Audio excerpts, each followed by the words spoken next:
Hello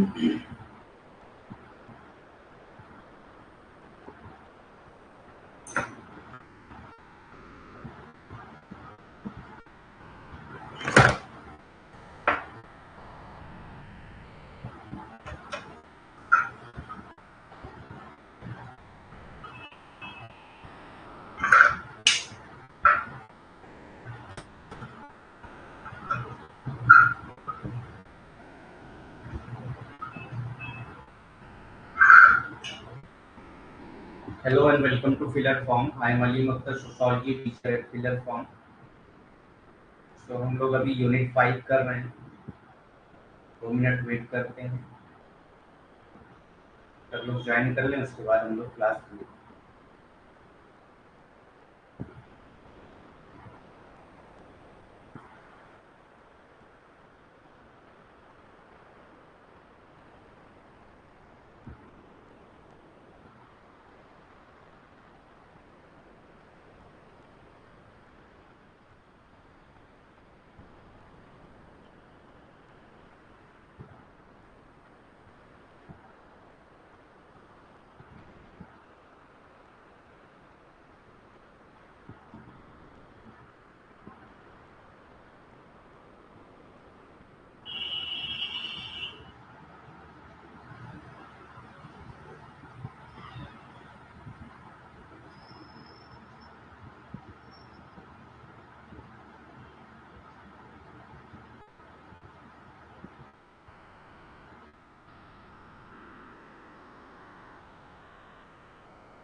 good evening all. ठीक है, हम लोग शुरू करते हैं फिर क्लास.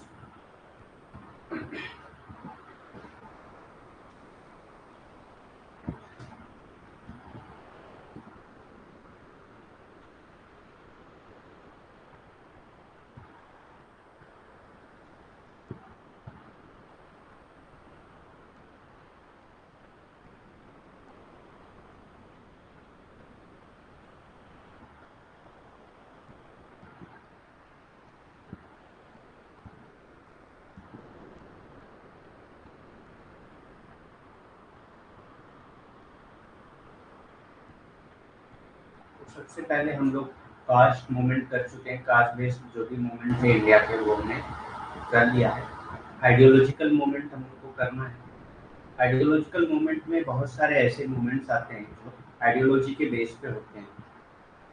एक सर्टेन आइडियोलॉजी के बेस पे होते हैं, चाहे वो ह्यूमैनिटेरियन आइडियोलॉजी हो, सोशलिस्ट आइडियोलॉजी, किसी भी तरह की आइडियोलॉजी के बेस पे मूवमेंट्स जो होते हैं उनको आइडियोलॉजिकल मूवमेंट्स कहा जाता है. सो बहुत सारे वैसे आइडियोलॉजिकल मूवमेंट्स अगर आप इंडिया के देखेंगे तो बहुत सारे मूवमेंट्स हैं. और आप मतलब जो एनटीए नेट का सिलेबस है उसमें कोई मूवमेंट मेंशन नहीं है. तो हमको जनरली ऐसे मूवमेंट्स पढ़ने होते हैं जो पूछे जा चुके हैं एग्जाम में. क्योंकि जब आपको कोई सिलेबस नहीं दिया हो, जैसे सिर्फ मोमेंट्स लिख दिया गया है आइडियोलॉजिकल मोमेंट, सो आइडियोलॉजिकल मोमेंट्स में क्या क्या पढ़ने हैं, बहुत सारे मोमेंट्स हैं उसमें क्या क्या पढ़ने हैं, ये प्रेस्क्राइब नहीं होता है. तो पिछले जो प्रीवियस क्वेश्चंस जो पूछे जाते हैं उस बेस पे हम पढ़ते हैं कि क्या क्या पूछा जा सकता है. ठीक. तो आइडियोलॉजिकल मूवमेंट में सबसे पहला जो आता है हमारा वो है एवोल्यूशन ऑफ सती. सती के एवोल्यूशन के लिए राजा राम मोहन राय ने बहुत ही मतलब मीन्स एक आइडियोलॉजी थी उनकी कि अगर हस्बैंड की डेथ हो जाती है तो उनके साथ जो है विडो को चलाना सही नहीं है. ये ह्यूमैनिटेरियन आइडियोलॉजी के खिलाफ है. इसीलिए एवोल्यूशन ऑफ सती के लिए इन्होंने बहुत ही हार्डवर्क किया था. Raja Ram Mohan Rai, the great Hindu reformer from Bengal, fought many social evils prevalent in Hindu society of Bengal and sati प्रथा was one of the chief। तो ऐसा नहीं है कि इन्होंने सिर्फ सती प्रथा के खिलाफ ही बोला था, बल्कि जितने भी ऐसी आइडियोलॉजीज थी जो ह्यूमैनिटेरियन ग्राउंड या सोशलिस्ट ग्राउंड के खिलाफ, उनको उनके खिलाफ इन्होंने आंदोलन चलाया था। चाहे वो सती प्रथा हो, विडो रीमैरिज का कॉन्सेप्ट हो, ठीक, तो सती प्रथा उसमें से एक है और ये बंगाल से बिलोंग करते थे। Raja Ram Mohan Rai, the great Hindu reformer from Bengal, fought many social evils prevalent in Hindu society of Bengal, and Sati Pratha was one of the chief one। मतलब सबसे खतरनाक जो था वो क्या था, सती प्रथा ही। सती प्रथा का अंत। बंगाल के महान हिंदू सुधारक राजा राम मोहन राय ने बंगाल के हिंदू समाज में प्रचलित कई सामाजिक बुराइयों का मुकाबला किया और सती प्रथा उनमें से एक प्रमुख थी। उसमें से सबसे ज़्यादा इम्पोर्टेंट जो थी, वो सबसे ज़्यादा वो फेमस या मतलब कहेंगे जो चीफ था, वो क्या था, सती प्रथा। सती प्रथा को खत्म करने के लिए इन्होंने बहुत ही मेहनत की। He had witnessed the life immolation of his own sister-in-law। He started his struggle against this practice in 1812। तो इनको इन्फ्लुएंस कहाँ से मिला था इसके खिलाफ लड़ने का? तो इन्होंने पहले विटनेस किया था, इनकी जो सिस्टर इल्ला थी उनके साथ ये मतलब उनको जलाया गया था एज सती, ठीक। वहाँ से इन्होंने अपना स्ट्रगल शुरू किया था 1812 से। उन्होंने अपनी ही भाभी की लाइव आत्मदाह देखी, मतलब उनको लाइव जलाते हुए देखा गया। उन्होंने 1812 में इस प्रथा के खिलाफ अपना संघर्ष शुरू किया, इसीलिए वो 1812 में इस प्रथा के खिलाफ संघर्ष शुरू कर दिया।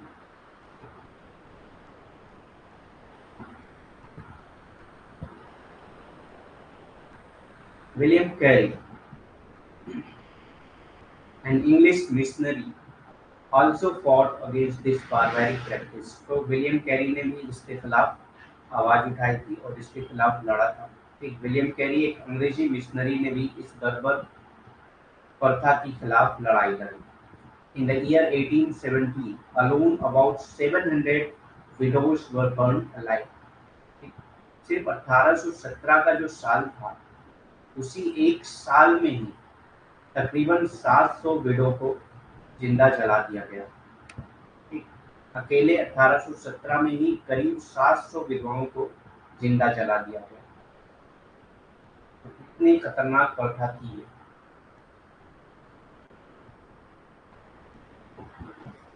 Even though the British initially allowed it, it was first banned in 1798 in Calcutta। तो ब्रिटिश ने भी शुरू में इसका सपोर्ट किया। ब्रिटिश ने क्यों सपोर्ट किया था? क्योंकि ब्रिटिश जो है वो ब्रिटिश किसी भी रिलीजन के जो बेसिक प्रैक्टिस थे, रिलीजियस प्रैक्टिस में घुसना नहीं चाह रहे थे। मेन वजह इसकी ये थी कि अगर हम ब्रिटिश, क्योंकि हिंदू जो सोसाइटी थी वो पूरी तरह से बेस्ड थी किस पे, वो पूरी तरह से बेस्ड थी रिलीजन।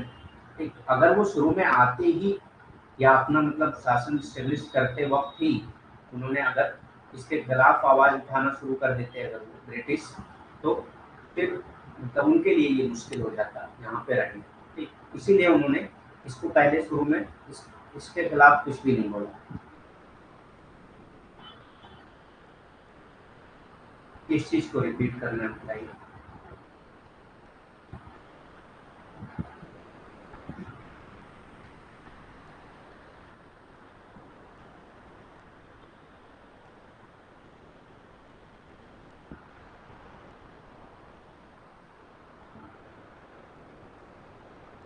तो शुरू में इन्होंने इसके खिलाफ इसलिए नहीं बोला क्योंकि उनको मतलब नहीं था, और वो दूसरी बात, वो इंडियन सोसाइटी को रिफॉर्म भी नहीं करना चाह रहे थे। उनका सिर्फ मकसद था मनी, ठीक है, जो वो हासिल कर रहे थे। 1817।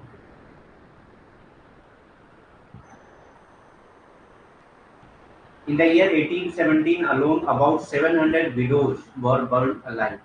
ठीक, तो सिर्फ 1817 के साल में ही 700 विडो को मार दिया गया, जिंदा जला दिया गया। ठीक, अकेले 1817 में ही करीब 700 विधवाओं को जिंदा जला दिया गया। तो ये एक रिपोर्ट बताया कि मतलब किस तरह से कितने खतरनाक लेवल पे ये प्रथा फॉलो की जा रही है। Lord William Bentinck became the Governor General. Even though the British initially allowed it, it was first banned in 1798 in Calcutta. शुरू में उनको इससे कोई मतलब नहीं था कि इंडियन लोग किस प्रथा को फॉलो कर रहे हैं, किस प्रथा को नहीं फॉलो कर रहे हैं, इससे उनको कोई मतलब नहीं था। लेकिन इन्होंने पहली बार इस प्रथा को बंद किया ब्रिटिश ने 1798 में कैलकाटा में सबसे पहले इस प्रथा को बंद कर दिया गया। भले ही अंग्रेजों ने शुरू में इसकी अनुमति दी थी, लेकिन पहली बार 1798 में कलकत्ता में इसे प्रतिबंधित कर दिया गया। However, the custom continued in the surrounding areas. अब कैलकाटा में इसको बंद कर दिया गया था, उसकी वजह क्या थी, वो प्रथा को देखते हुए या कुछ और वजह थी, लेकिन उन्होंने बंद कर दिया सिर्फ कैलकाटा में। लेकिन उसके आसपास की जो एरियाज थी वहां पे ये कस्टम चलता रहा, वहां पे ये कस्टम चलता रहा और ये प्रैक्टिस फॉलो की जाती। हालांकि आसपास के इलाकों में रिवाज जारी रहा, मतलब लोग आसपास के इलाकों में जलाया जाता था विडोज। सती प्रथा पता है ना आप लोगों को क्या होता है? सती प्रथा में क्या होता है, अगर हस्बैंड की डेथ हो जाती है तो उनके साथ वाइफ को भी जला दिया जाता है और ये माना जाता है कि वाइफ जो है वो सती हो गई। ठीक,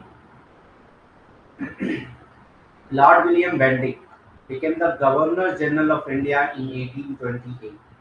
Lord William Bentinck governor general of India बने 1828 में।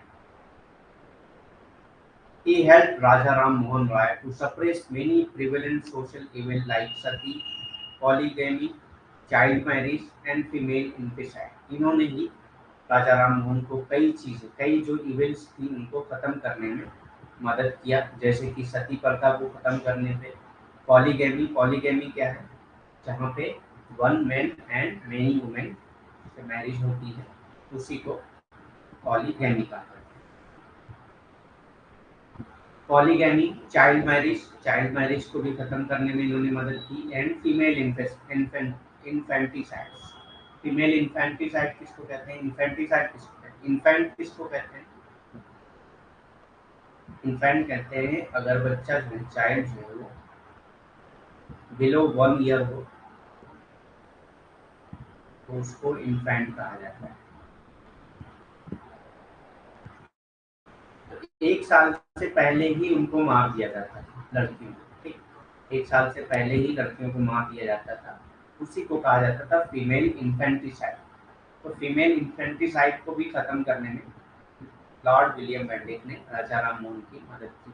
मदद करना मतलब सपोर्ट करना। अगर गवर्नमेंट जनरली सपोर्ट कर रहा है तो बहुत सारे लॉ भी पास किए जा सकते हैं उससे लेकर। लॉर्ड विलियम बेंटिक 1828 में भारत के गवर्नर जनरल बने। उन्होंने राजा राम मोहन राय को सती, बहुविवाह, बाल विवाह और कन्या भ्रूण हत्या जैसी कई प्रचलित सामाजिक बुराइयों को दबाने में मदद की। मतलब इन सब बुराइयों को खत्म करने में लॉर्ड विलियम बेंटिक ने मदद की थी, जो 1828 में गवर्नर जनरल बने थे India.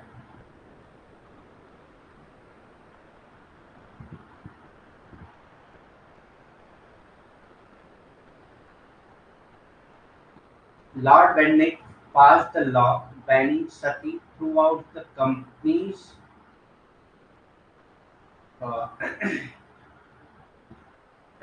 jurisdiction in British India। मतलब उन्होंने एक लॉ पास किया तो जितना भी उस ईस्ट इंडिया कंपनी की जितना भी जुरिस्डिक्शन है, मतलब उसके कानून के दायरे में जितनी भी जगहें आती थी, हर जगह पे इनको बंद कर दिया गया, बैन कर दिया गया कि सती प्रथा को। लॉर्ड बेंटिक ने ब्रिटिश भारत में कंपनियों के अधिकार क्षेत्र में सती पर प्रतिबंध लगाने वाला कानून पारित किया। तो जो भी कंपनी के अंदर क्षेत्र आते थे उन सब क्षेत्रों में इन्होंने कानून लगा दिया कि अब जो है सती प्रथा यहाँ पे नहीं है। The act was made illegal and punishable by the court. This act was made illegal and punishable by the court. Sati regulation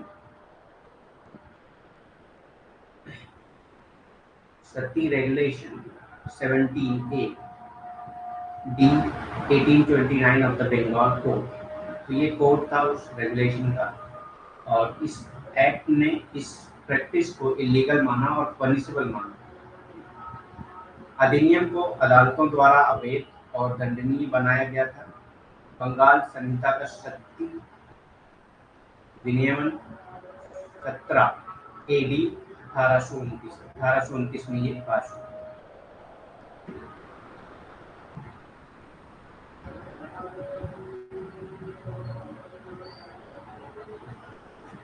उसके बाद आइडियोलॉजी के बेस पे आर्य समाज भी आता है। ठीक, Arya Samaj Sanskrit society of nobles. Arya Samaj Sanskrit society of nobles. Vigorous reform movement of modern Hinduism, founded in 1875 by Dayanand Saraswati। तो ये vigorous reform movement था हिंदुइज्म को रिफॉर्म करने के लिए, जो 1875 में बनाया था,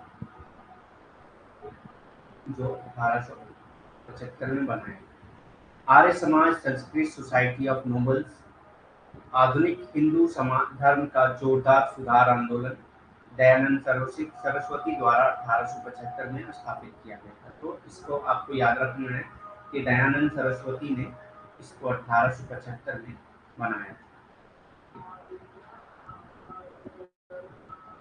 Whose aim to re-establish the Vedas, the earliest Hindu scripture, as revealed truth। तो इन्होंने चाहा था कि वेदा को फिर से रिस्टेब्लिश किया जाए हिंदू रिलीजन में। हिंदू स्क्रिप्चर, जो वेदा क्या है, एक हिंदू स्क्रिप्चर है जिसको इन्होंने रिवील्ड ट्रूथ, मतलब कि गॉड के द्वारा भेजा गया ट्रूथ मानना है, जिसका उद्देश्य वेदों को पुनः स्थापित करना था। सबसे पहले हिंदू धर्म ग्रंथों को प्रकट सत्य के रूप में माना गया।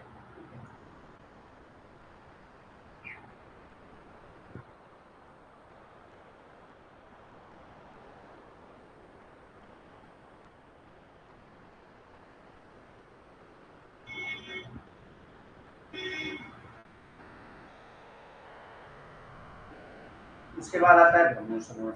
हम लोग बहुत डिटेल में नहीं जा रहे हैं क्योंकि अभी हम लोगों को रिलीजियस मूवमेंट में भी इसको पढ़ना है, ब्रह्मो समाज एंड आर्य समाज। वैसे मैं एक ही में पढ़वा देता आपको, लेकिन थोड़ा सा कंफ्यूजन होगा जब आइडियोलॉजिकल मूवमेंट और रिलीजियस मूवमेंट आप लोग पढ़ेंगे, इसलिए मैंने दोनों में ऐड कर दिया ताकि आप जब भी पीडीएफ खोल के देखें तो आपको ये समझ में आए कि ये सब मूवमेंट्स जो है आइडियोलॉजी में भी आते हैं और आपके रिलीजियस मूवमेंट में भी आते हैं। तो आइडियोलॉजी और रिलीजियस मूवमेंट दोनों में आते हैं, ये आपको समझ में आता है, इसीलिए मैंने पीडीएफ में दोनों जगह पे इसको ऐड किया, क्योंकि रिलीजन भी एक आइडियोलॉजी, एक बिलीफ के बेस पे ही होता है। उसके बाद आता है ब्रह्मो समाज। इन अगस्त 1828, Raja Ram Mohan Rai formed the Brahmo Sabha, which eventually renamed Brahmo Samaj। तो राजा राम मोहन राय ने 1828 में ब्रह्मो सभा बनाई थी, जिसका बाद में नाम क्या हो गया था, ब्रह्मो समाज नाम रखा गया। ठीक, अगस्त 1828 में राजा राम मोहन राय ने ब्रह्मो सभा का गठन किया, जिसे अंततः ब्रह्म समाज नाम दिया गया, जिसे अंततः ब्रह्म समाज नाम दिया गया। तो 1828 में ब्रह्मो समाज बना था, इसने बनाया था राजा Ram Mohan Roy. Match the following में ये ज्यादातर क्वेश्चन पूछा जाता है, आर्य Samaj, Brahmo Samaj. Polytheism and ideal worship were condemn, polytheism और आइडियल वर्शिप को इसमें कंडेम किया गया, आइडियल वर्शिप को इसमें कंडेम किया गया। ठीक, पॉलीथिज्म क्या है? देखिए दो चीजें होती हैं, एक होता है मोनोथिज्म, एक होता है पॉलीथिज्म। मोनोथिज्म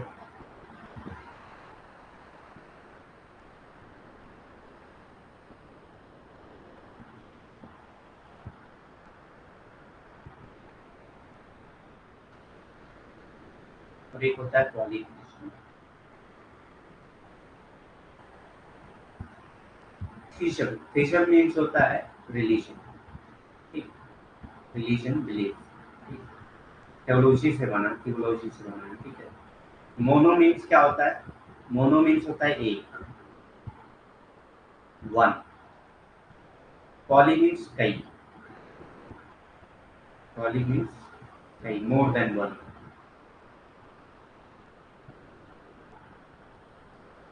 तो जो एक गॉड को मानते हैं वो मोनोथिज्म, और जो एक से ज्यादा गॉड को मानते हैं, गॉड पे बिलीव करते हैं, वो पॉलीथिज्म कहलाता है। तो ब्रह्मो समाज ने पॉलीथिज्म को अपोज किया, मतलब पॉलीथिज्म को कंडेम किया था और उसकी निंदा की, ठीक। और इसकी निंदा की थी आइडल वर्शिप, मूर्ति पूजा की निंदा की थी। मूर्ति पूजा और पॉलीथिज्म दोनों की निंदा की थी, मतलब कि उसको गलत माना था। बहुदेववाद और मूर्ति पूजा की निंदा की गई। It abandoned belief in heavenly avatars, incarnations। इसने स्वर्गीय अवतारों में विश्वास को त्याग दिया, मतलब इन्होंने ये माना कि जो हम लोग मानते हैं कि इनकारनेशन होता है, अवतार आते हैं, ठीक है, कई मतलब देवताओं के अवतार आते हैं, उसको इन्होंने कहा कि ये गलत है, किसी भी देवी देवताओं के अवतार नहीं आते। ठीक। तो ये कुछ पॉइंट्स हैं ब्रह्मो समाज के। It rejects the idea that any text could have ultimate power over human reason and consciousness. ठीक? It rejects the idea that any text मतलब कोई भी बुक, चाहे वो एक वेदा हो या कोई भी बुक, उसके पास इतनी पावर नहीं है कि वो ह्यूमन के रीजन और उनके कॉन्शियसनेस को कंट्रोल कर सके। मतलब ह्यूमन की कॉन्शियसनेस को, ह्यूमन के बिलीफ को, ह्यूमन के आइडियोलॉजी को, उनको कंट्रोल करने की ताकत कोई टेक्स्ट नहीं रखता है। इसने इस विचार को खारिज कर दिया कि किसी भी पाठ की माननीय तर्क और विवेक पर अंतिम शक्ति हो सकती है। ये अंतिम शक्ति नहीं हो सकती, कोई भी जो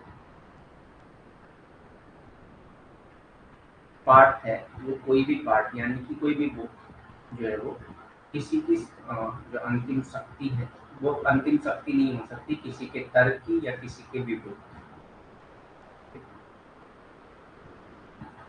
It maintains no firm instance of the doctrine of karma and soul।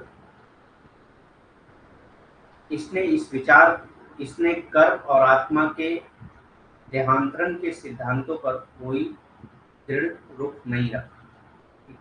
It maintains no firm stance on the doctrines of karma and soul।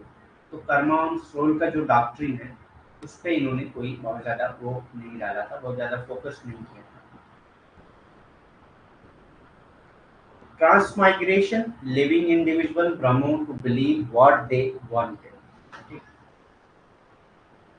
व्यक्तिगत ब्रह्मोस को ये विश्वास करने के लिए छोड़ दिया कि वे क्या चाहते हैं, कि आप क्या चाहते हैं इस पे आपका बिलीफ होना चाहिए। ये ब्रह्मो समाज का कहना है। कास्ट सिस्टम वाज क्रिटिसाइज, और इसने ब्रह्मो समाज ने कास्ट सिस्टम को क्रिटिसाइज की, जाति व्यवस्था की आलोचना की। Primary goal was to worship, primary goal was to worship the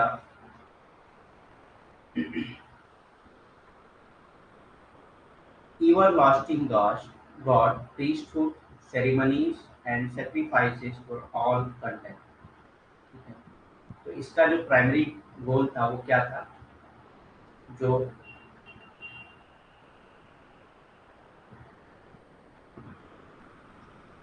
everlasting God है, प्रीस्टहुड है, सेरेमनीज है, सैक्रिफाइसेस हैं, इन सबको खत्म करना। बहुत सारी सैक्रिफाइसेस होती हैं, बलि चढ़ाई जाती है, ठीक, प्रीस्टहुड है, ठीक, एवरलास्टिंग गॉड पे बिलीव होना, उनकी वर्शिप करना, जैसे आइडियल वर्शिप करना, तो ये सब जो है ये इसके खिलाफ था प्रोमोशनस, और इसको खत्म करना चाहिए। इसका प्राथमिक लक्ष्य साक्षात ईश्वर की पूजा करना था, ठीक, तो सिर्फ ईश्वर की पूजा करना है, आइडल वर्शिप नहीं करना, ठीक। समारोह और बलिदान सभी की निंदा की गई, ठीक? जो भी समारोह होते हैं, रिलीजियस सेरेमनीज होती हैं, और जो भी धर्म से रिलेटेड समारोह होते हैं, उन सब की निंदा किया गया, और जो बलिदान था उन सब की भी निंदा किया गया। ब्राह्मण समाज समझ में आ गया क्या? It centered one's on prayers, meditations, and scripture reading. It thought that all religions should be together. इन्होंने सिर्फ प्रेयर पे, प्रार्थना करने पे, ठीक, ध्यान और शास्त्र पर केंद्रित था, ठीक, मतलब मेडिटेशन करना, प्रेयर करना, स्क्रिप्चर को पढ़ना, इन सब पे इनका ध्यान ज़्यादा था, और ये सोचते थे कि सारे रिलीजन को एक होना चाहिए, ठीक। ये प्रार्थना, ध्यान और शास्त्र पढ़ने पर केंद्रित था। उसका मानना था कि सभी धर्मों को एक साथ होना चाहिए। It was contemporary India's first intellectual reform movement. ये इंडिया का सबसे पहला रिफॉर्म मूवमेंट था। Contemporary India's first intellectual reform movement. Intellectual मतलब आइडियोलॉजी के बेस पे। ये समकालीन भारत का पहला बौद्धिक सुधार आंदोलन था। पहला बौद्धिक सुधार आंदोलन क्या था? ब्रह्मो समाज। It resulted in the growth of rationality and enlightenment in India, which aided the nationalist cause in time. तो इसकी वजह से लोगों के अंदर रेशनल थिंकिंग आई, लोग साइंटिफिकली सोचने लगे, इंडिया में एक तरह का इनलाइटमेंट आया, जिसकी वजह से इसने थोड़ा सा नेशनलिस्ट मूवमेंट को मूव आउट कराया, मतलब थोड़ा सा फोर्स किया नेशनलिस्ट मूवमेंट को आगे बढ़ने की। इसके परिणाम स्वरूप भारत में तर्क संगतता और प्रबोधन का विकास हुआ, जिसने राष्ट्रवादीकरण का अप्रत्यक्ष रूप से सहायता प्रदान की। राष्ट्रवादी कारण को अप्रत्यक्ष रूप से सहायता प्रदान की, और इनकी वजह से लोग तर्क संगतता पर बिलीव करने लगे, मतलब तर्क, हर चीज के अंदर तर्क ढूंढने लगे, ठीक, और इसमें प्रबोधन का विकास हुआ, इनलाइटमेंट हुआ, लोग समझने लगे सारी चीजों को। इस तरह से ब्रह्मो समाज ने बहुत सारे रिफॉर्म मूवमेंट किए।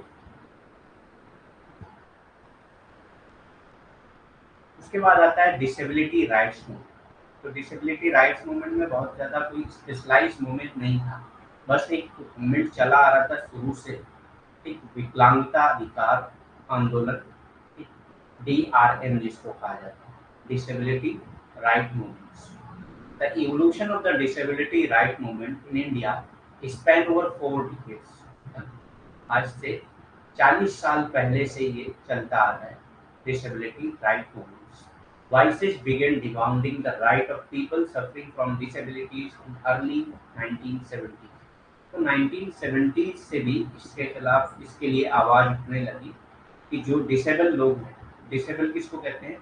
जो फिजिकली डिसेबल हो, किसी भी तरह की मतलब डिसेबिलिटी उनकी बॉडी में, चाहे वो देख ना पाते हो, सुन ना पाते हो, ठीक, चल ना पाते हो, या मतलब हाथ नहीं है किसी के, आंख नहीं है, तो इस तरह से बहुत सारी चीज़ों में डिसेबिलिटी हो सकती है।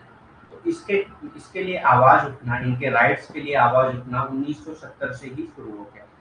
ठीक, भारत में डिसेबिलिटी राइट्स मूवमेंट का विकास 4 दशकों में हुआ है, 1970 के दशक की शुरुआत में आवाजें विकलांग लोगों के अधिकारों की मांग करने लगी। ठीक है, तो जो विकलांग लोग होते हैं उनके अधिकारों की मांग कब से शुरू हो गई? 1970 से ही शुरू हो गई, जिसका नाम दिया गया डिसेबिलिटी राइट मूवमेंट।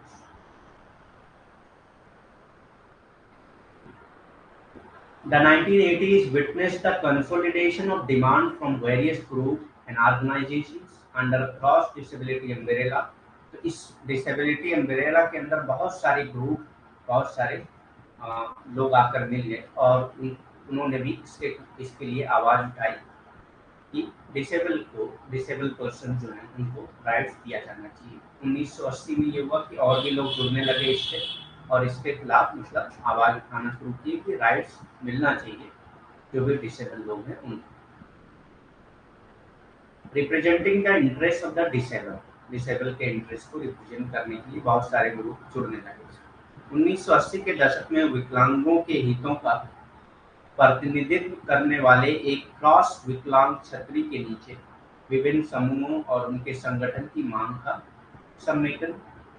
समेकन देखा गया। ठीक है, बहुत सारे लोग जुड़ने लगे इससे और ये देखा गया कि लोग जो है डिसेबल के लिए आवाज उठाना शुरू कर दी।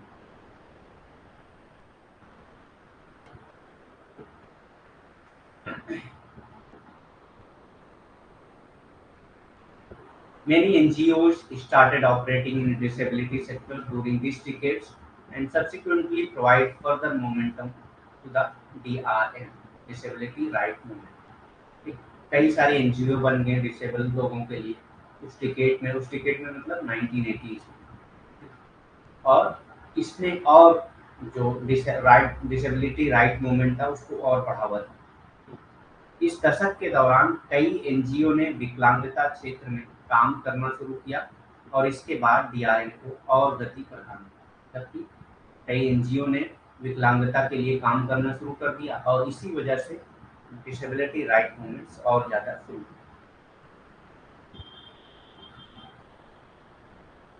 क्रॉस डिसेबिलिटी क्या होता है? कहाँ पे पढ़ लिया आपने cross disability?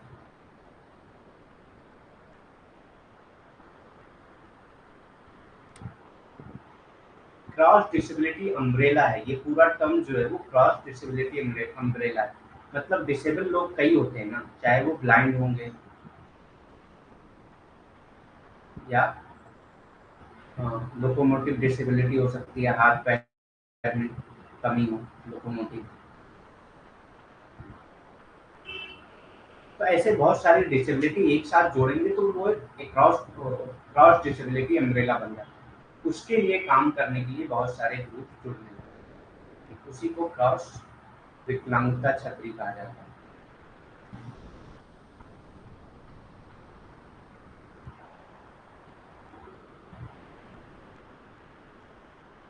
Government passed the Person with Disability Equal Opportunity। तो गवर्नमेंट ने लॉ पास करना शुरू किया फिर यहीं से। Government pass the person with disability equal opportunities protection of right and full participation.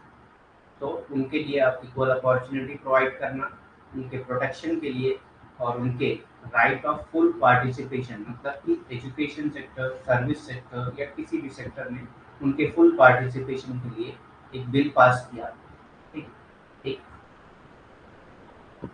Act पास किया जिसका नाम था PWD एक्ट। ये बहुत फेमस एक्ट है, PWD एक्ट के नाम से जाना जाता है। 1995 में ये पास हुआ। सरकार ने विकलांग व्यक्ति समान अवसर अधिकारों का संरक्षण और पूर्ण भागीदारी अधिनियम 1995 या PWD अधिनियम पारित किया। ठीक है, तो सरकार ने उनको समान अवसर देने के लिए, उनके अधिकारों के संरक्षण के लिए और उनकी भागीदारी को बनाए रखने के लिए 1995 में एक अधिनियम पास किया जिसका नाम था PWD अधिनियम। उसको 1995 में सरकार ने पास किया।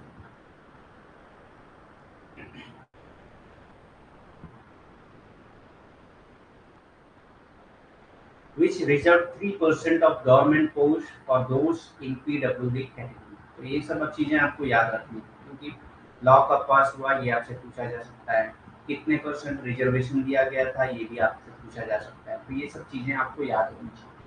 which reserved the 3% of government post for those in PWD category। तो इन्होंने गवर्नमेंट पोस्ट के लिए 3% का रिजर्वेशन तय किया, जिसमें पीडब्ल्यूडी श्रेणी में 3% सरकारी पद आरक्षण, तो जितने भी सरकारी पद थे उसका 30% जो है वो इसके लिए आरक्षित कर दिया गया, जो विकलांग लोग थे उनके लिए।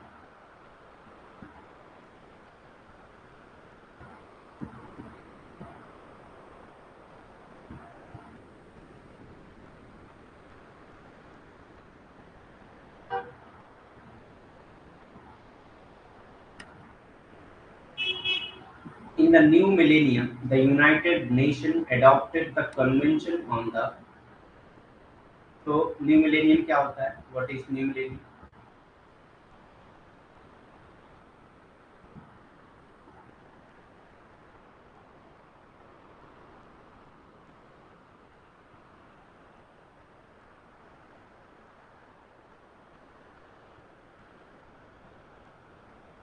मिलेनियम डेवलपमेंट गोल आपने सुना होगा नाम, ठीक है। तो मिलेनियम कहते हैं जब, हाँ, SDG goal sustainable development goal है या मिलेनियम डेवलपमेंट गोल है। सो न्यू मिलेनियम में united nation adopted the convention on the right of person with disabilities in 2006। 2006 में यूनाइटेड नेशन ने कन्वेंशन को अडॉप्ट किया था। किससे रिलेटेड कन्वेंशन था वो? पर्सन विद डिसेबिलिटी से रिलेटेड था। 2006 में इनसे रिलेटेड एक कन्वेंशन हुई थी, पर्सन विद डिसेबिलिटी से रिलेटेड कन्वेंशन हुई थी। तो ये भी आपसे पूछा जा सकता है कि यूनाइटेड नेशन ने कब पर्सन विद डिसेबिलिटी कन्वेंशन को अडॉप्ट किया था? तो वो 2006 में अडॉप्ट किया। नई शताब्दी में संयुक्त राष्ट्र ने 2006 में विकलांग व्यक्तियों के अधिकारों पर कन्वेंशन को अपनाया, ठीक है। तो 2006 में अपनाया गया था विकलांग व्यक्तियों के अधिकारों पर कन्वेंशन, किसके द्वारा? नई शताब्दी में संयुक्त राष्ट्र ने के द्वारा अपनाई गई थी 2006 में। तो ये भी पूछा जा सकता है आपसे, ये भी पता होना चाहिए आपको। और ये भी पता होना चाहिए कि इंडिया ने उस पर साइन कब किया। 2006 में तो उन्होंने यूनाइटेड नेशन ने अडॉप्ट कर लिया, लेकिन इंडिया 2006 में इसको साइन नहीं किया था, 2007 में इसको साइन किया। India signed and ratified this convention in 2007। Bharat ने 2007 में इस कन्वेंशन पर हस्ताक्षर किए और इसकी पुष्टि की, मतलब ये तय किया कि हाँ, हम भी पर्सन विद डिसेबिलिटी के राइट को मेंटेन करेंगे। तो 2007 में इंडिया ने साइन किया था, यूनाइटेड नेशन ने इसको अडॉप्ट किया था 2006 में। तो ये चीजें आपको पता होनी चाहिए।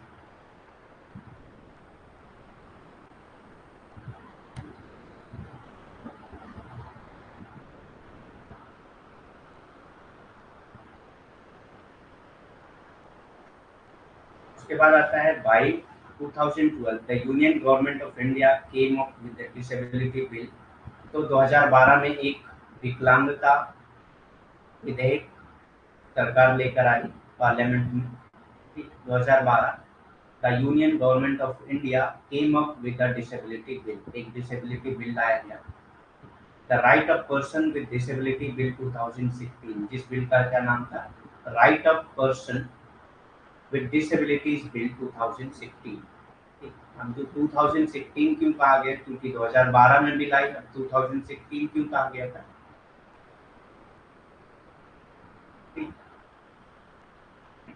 2016 इसलिए कहा गया था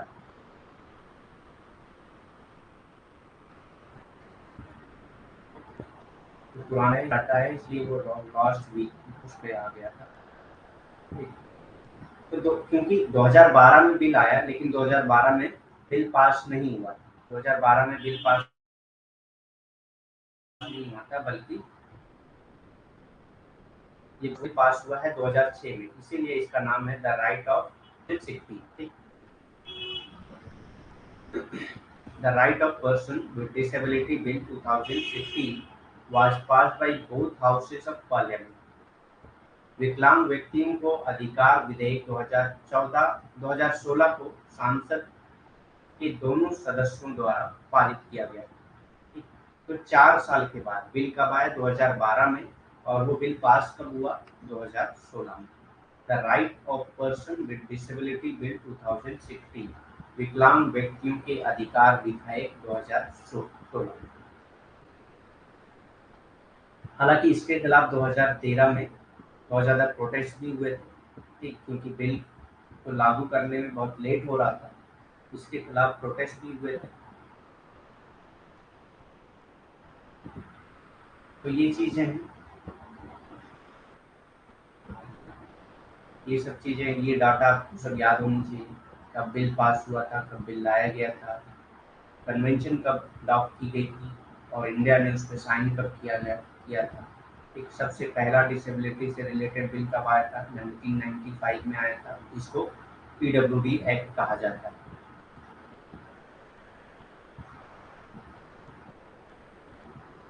उसके बाद आता है religious movement in India.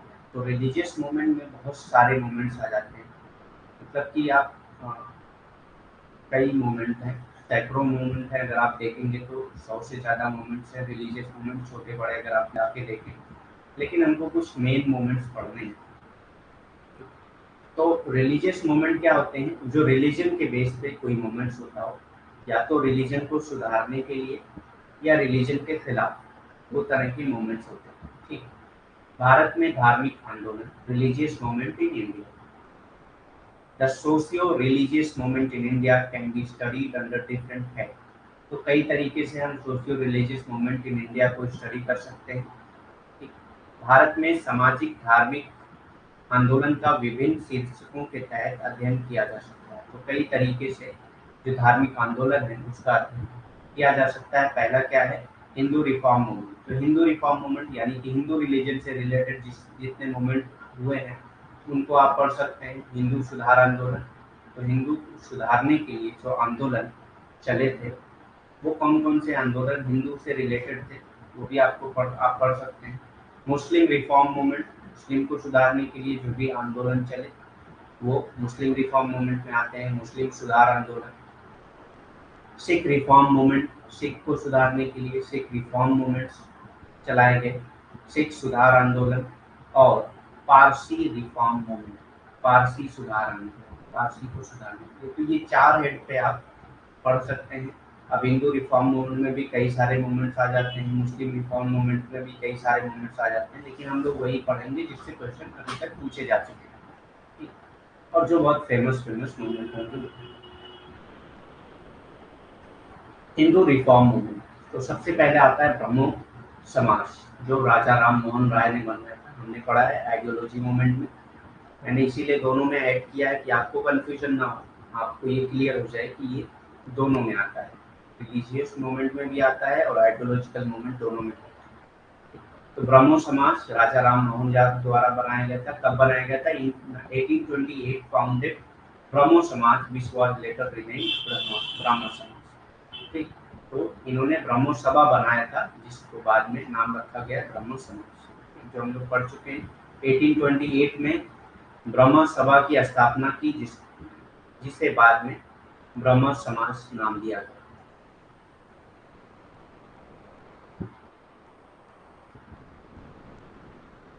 Cause क्या था इसका? The Brahmo Samaj made an effort to reform the Hindu religion by removing abuses and by basing it on the worship of one God and the teaching of the Vedas and Upanishads। तो हमने पढ़ा है कि polygamy को और politician के against थे ये लोग, ठीक। तो इन्होंने ये ब्रह्मो समाज का जो मेन मकसद था वो क्या था? हिंदू रिलीजन को सुधारना, ठीक, और उसमें जो भी बुराइयां थी उनको निकालना। अब्यूजेस मतलब कहते हैं जो इविल्स, जो भी बुराइयां हैं उनको निकालना, ठीक, और बिलीव करना सिर्फ एक गॉड पे और एक गॉड की वर्शिप करना, and on the teaching of the Vedas and Upanishad, और वेदा और उपनिषद की टीचिंग पे बिलीव करना। ब्रह्मो समाज ने गालियों को हटाकर और इसे एक ईश्वर की पूजा और वेदों, गालियां मतलब यहाँ पे बुराइयां थी, बुराइयों को हटाकर इसे वेदा और उपनिषद की शिक्षाओं पर आधारित करके हिंदू धर्म को सुधारने का प्रयास किया। मतलब ये माना कि हिंदू धर्म को वेदा और उपनिषद के हिसाब से ही चलना चाहिए। ठीक? तो जो भी इविल्स हैं उनको खत्म कर देना चाहिए और एक भगवान, एक गॉड पे बिलीव करना चाहिए, एक देवी देवता पे बिलीव करना चाहिए। तो ये कॉज था। Even though it repudiated the doctrine of the infallibility of the Vedas, हालांकि इसने वेदों की अचूकता के सिद्धांत को खारिज कर दिया। मतलब बहुत सारे सिद्धांत जो वेदा के थे उसको भी उन्होंने खारिज किया, लेकिन फिर भी ये वेदा पे थोड़ा बहुत बिलीव करते थे। ब्रह्मो समाज was basically opposed to idolatry and superstitious practices and rituals, in fact to the entire Brahminical system। तो मतलब ये किसको अपोज कर रहे थे ज्यादातर? आइडेल्टरी को। आइडेल्टरी मतलब क्या होता है? मूर्ति पूजन। ठीक। और सुपरस्टिशियस प्रैक्टिस, जो भी रिचुअल्स, जो भी समारोह होते थे रिलीजन के, उनके खिलाफ, जो हम लोग पढ़ चुके हैं। In fact the entire Brahmanical system, पूरा जो ब्राह्मणिकल सिस्टम था उसके खिलाफ ये मूवमेंट था ब्रह्मो समाज। ब्रह्मोस मूल रूप से मूर्ति पूजा और आदिवासी प्रथाओं और कर्म कांडों के विरोध में थे। वास्तव में पूरी ब्राह्मणवादी व्यवस्था, ठीक है, तो मूर्ति पूजा और जो अंधविश्वासी कर्मकांड थे या प्रथाएं थी उनके खिलाफ, और ये ज्यादातर पूरी तरह से ब्राह्मणवादी व्यवस्था के खिलाफ।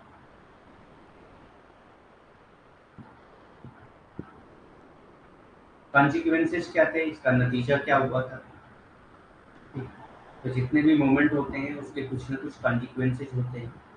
इसके भी ब्रह्मो समाज के भी कुछ कॉन्सिक्वेंसेस थे। बहुत ब्रीफ में रखा है मैंने क्योंकि हम लोग पढ़ भी चुके हैं उसको। They actively opposed the caste system and child marriage and supported the general uplift of women, including widow remarriage and the spread of modern education to men and women। तो इन्होंने अपोज किया कास्ट सिस्टम को, child marriage को। ठीक, child marriage के खिलाफ थे ये, कास्ट सिस्टम के खिलाफ थे, और सपोर्ट किया वुमेन के एम्पावरमेंट, वुमेन के एम्पावरमेंट को सपोर्ट किया, जिसमें विडो रीमैरिज, मतलब विडो की दोबारा शादी के लिए, क्योंकि सती को खत्म कर दिया गया तो अब विडो को कोई एक्सेप्ट नहीं कर रहा था। तो उनको हिंदू रिलीजन में ये है कि आप विडो जो है वो दोबारा शादी नहीं कर सकती, क्योंकि इसमें बिलीव होता है 7 फेरे का। 7 फेरे मतलब 7 जन्म का साथ होना चाहिए। ठीक, तो जिसकी वजह से विडो जो है वो दोबारा शादी नहीं कर सकते। लेकिन इन्होंने इसको बहुत प्रमोट किया। And the spread of modern education to men and women, और मॉडर्न एजुकेशन इन लोगों में फैलाने के लिए ब्रह्मो समाज ने मेहनत की, दोनों लोगों में, मेन और वुमेन दोनों लोगों में। उन्होंने जाति व्यवस्था और बाल विवाह का सक्रिय रूप से विरोध किया। तो जाति व्यवस्था और बाल विवाह के खिलाफ ये लोग थे, और विधवा के पुनर्विवाह और विधवा को दोबारा शादी करने के लिए सहित महिलाओं के समान उत्थान और पुरुषों और महिलाओं के उत्थान के लिए, उत्थान मतलब उनके डेवलपमेंट के लिए, और पुरुषों और महिलाओं के लिए आधुनिक शिक्षा के प्रसार का समर्थन किया, और पुरुषों और महिलाओं के लिए आधुनिक शिक्षा का समर्थन किया।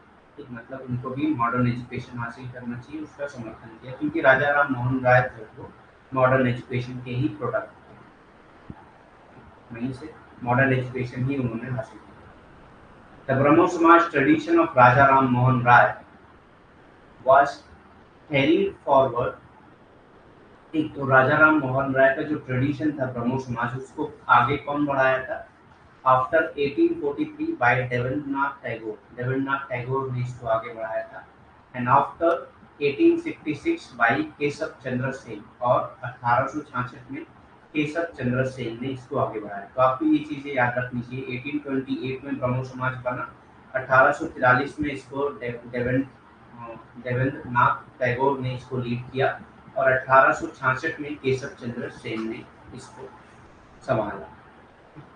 राजा राम मोहन राय की ब्रह्म परंपरा को 1843 के बाद देवेंद्रनाथ टैगोर ने और 1866 के बाद केशव चंद्र सेन ने आगे बढ़ाया। तो ये चीजें आपको पता होनी चाहिए।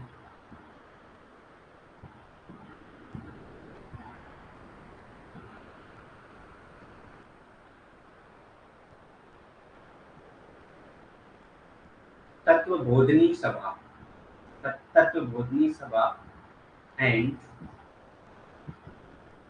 ब्रह्मो समाज, बाय देवेंद्रनाथ टैगोर। देवेंद्रनाथ टैगोर ने क्या बनाया था? तत्वबोधिनी सभा और ब्रह्मो समाज, जैसा कि हमने पीछे पढ़ा है। देवेंद्र टैगोर ने लीड किया था बाद में ब्रह्मो समाज को, तो उन्होंने एक और सभा बनाई थी जिसका नाम था तत्वबोधिनी सभा। ठीक, देवेंद्र टैगोर द्वारा तत्वबोधिनी सभा और आदि ब्रह्मो समाज का निर्माण। Debendranath Tagore, father of Rabindranath Tagore, form Tattvabodhini Sabha in 1839। तो इन्होंने 1839 में तत्वबोधिनी सभा बनाई थी। रविन्द्रनाथ टैगोर के पिता देवेंद्र टैगोर ने 1839 में तत्वबोधिनी सभा का गठन किया। He later gave a new life to ब्रह्मो समाज, और फिर बाद में ब्रह्मो समाज की तरफ जुड़ गए और ज्वाइन किया इन्होंने 1842 में ब्रह्मो समाज। एक बाद में इन्होंने 1842 में इसमें शामिल होने पर ब्रह्मो समाज को एक नया जीवन दिया, एक नए तरीके से उसको चला। He later gave a new life to Brahmo Samaj when he joined in 1842. जब वही repeat.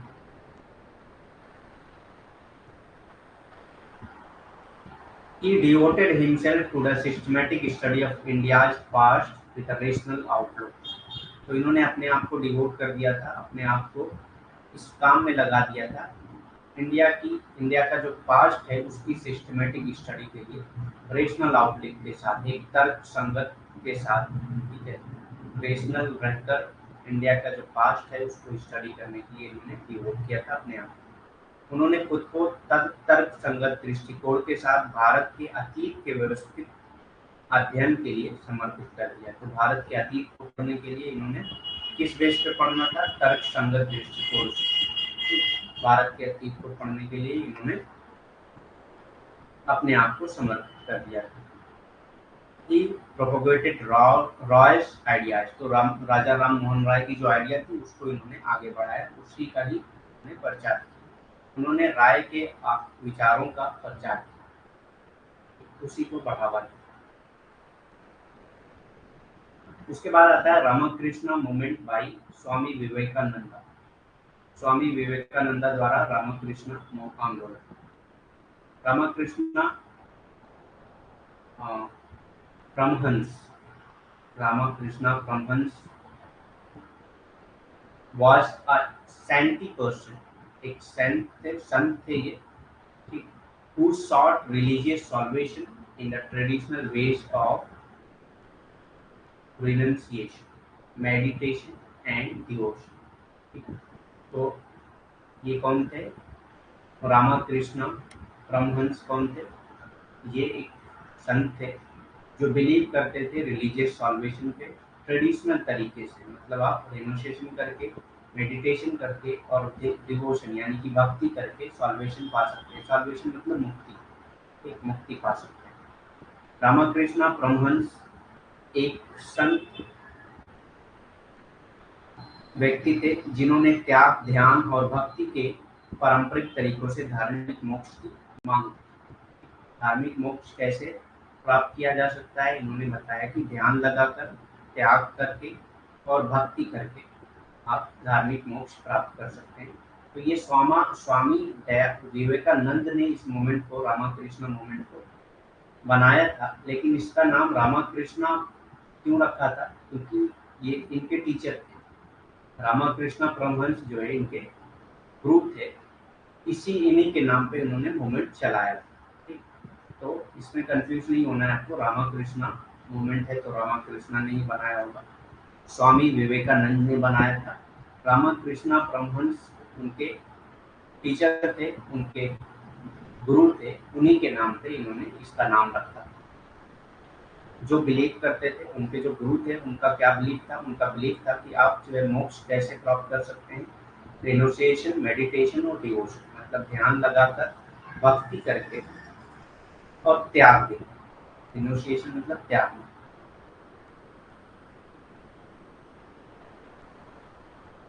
He emphasized that there were many,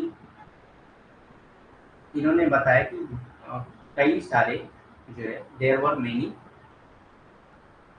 road to God and salvation, मतलब कई रास्ते हैं गॉड की तरफ और मोक्ष की तरफ पहुंचने के, ठीक। And that service from man was service of God, मतलब कि मनुष्य की सेवा ईश्वर की सेवा होती है।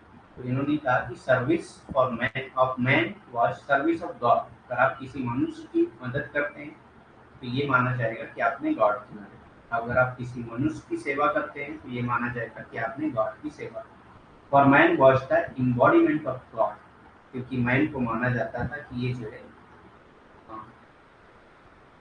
गॉड का ही अवतार है।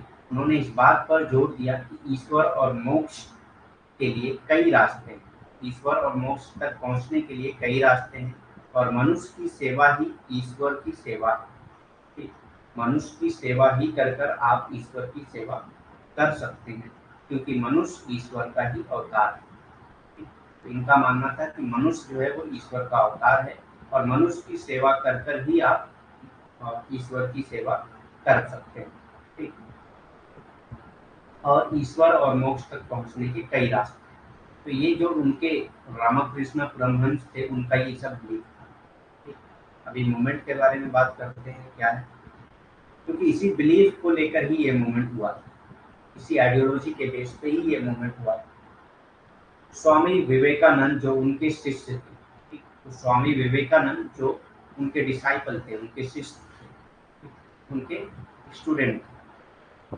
Vivekananda popularize Ramakrishna's religious messages. तो ये जो मैसेज था, जो उनकी आइडियोलॉजी थी, उसको विवेकानंद ने पॉपुलराइज किया, उसको बहुत फेमस किया। विवेकानंद ने रामाकृष्ण की धार्मिक संदेशों को लोकप्रिय बनाया, मतलब लोगों तक पहुंचाया उसको।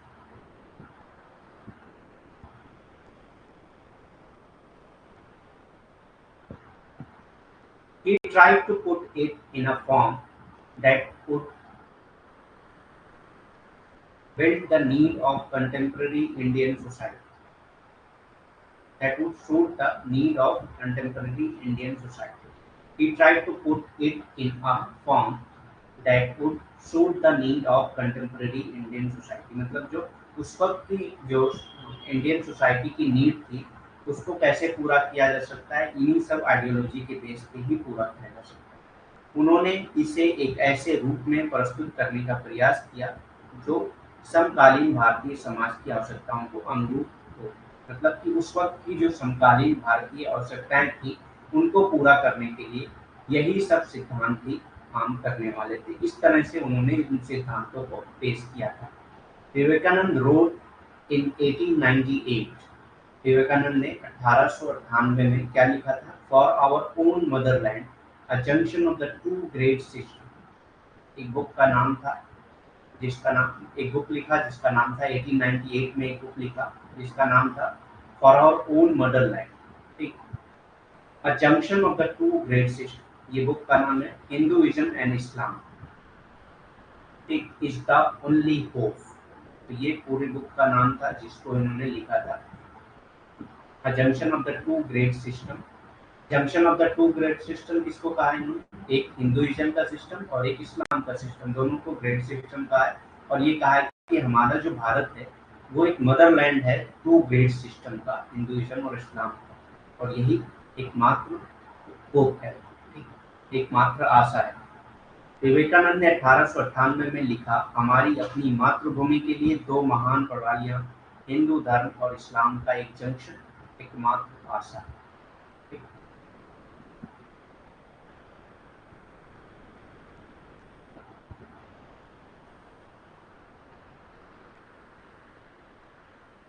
At the same time, he was convinced of the superior approach of the Indian philosophical tradition. He himself subscribed to Vedanta, which he declared to be the fully rational system. उसी टाइम पे ये जो Indian philosophical tradition था, Indian philosophical tradition क्या था, वेदा के base पे था, उसको इन्होंने माना, और ये माना कि मतलब वेदा जो है वो पूरी तरीके से रेशनल सिस्टम, वेदांता जो है वो पूरी तरीके से रेशनल सिस्टम, एक तर्क संगत system.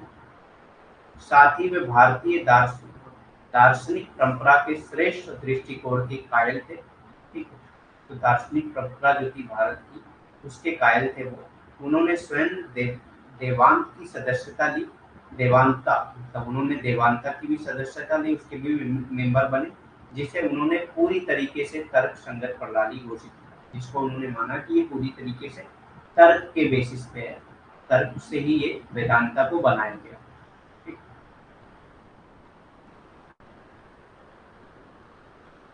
Vivekananda criticizes Indian for leaving lost touch with the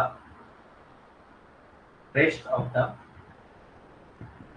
leaving lost touch with the rest of the having lost touch with the rest of the world and became stagnant and mummified.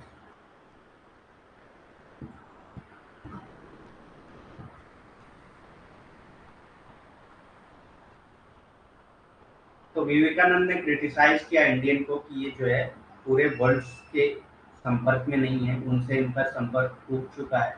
ठीक, और एक तरह से ये mummified हो चुका है। Mummified, mummy जानते होंगे आपको, मम्मी क्या होती है, जो बॉडी, हाँ, किसी की डेथ हो जाती है तो उनके बॉडी को प्रिजर्व करके रख दिया जाता है, तो उसी को ममीफाइड कहा जाता है। तो इन्होंने कहा कि मतलब ये वर्ल्ड के साथ साथ नहीं चल रहे हैं, इनका संपर्क जो है वो टूट चुका है और एक ममीफाइड हो चुका है। ठीक। विवेकानंद ने बाकी दुनिया से संपर्क खो देने के लिए भारतीयों की आलोचना की और स्थित और ममीकृत हो गए। मतलब ये बताया कि जो भारतीय लोग हैं वो बहुत स्थिर हो गए, मतलब इनके अंदर बदलाव नहीं है, ये ममीफाइड हो गए। जो मम्मी होती है उनमें क्या बदलाव होता है, ना कोई हरकत होती है, ना कुछ जैसी है वैसी रह जाती है। ठीक। Vivekananda conduct the caste system and the Hindu emphasis on ritual and superstition. तो इन्होंने भी कास्ट सिस्टम को क्रिटिसाइज किया और जो भी रिचुअल्स और सुपरस्टिशन के बिलीफ थे, सुपरस्टिशन मतलब अंधविश्वास जो थे, और जो भी कर्म कांड थे, उन सब पे इन्होंने उन सबको भी इन्होंने रिजेक्ट किया था, जैसे कि ब्राह्मण समाज ने रिजेक्ट किया। विवेकानंद ने जाति व्यवस्था और कर्मकांडों और अंधविश्वासों पर हिंदू जोड़ की निंदा की। मतलब हिंदुओं में जो अंधविश्वास थे, जो अंधविश्वासी कर्मकांड थे और जो जाति व्यवस्था थी, उसके खिलाफ इन्होंने आवाज उठाई थी विवेकानंद ने। तो इनका रामकृष्ण आंदोलन था।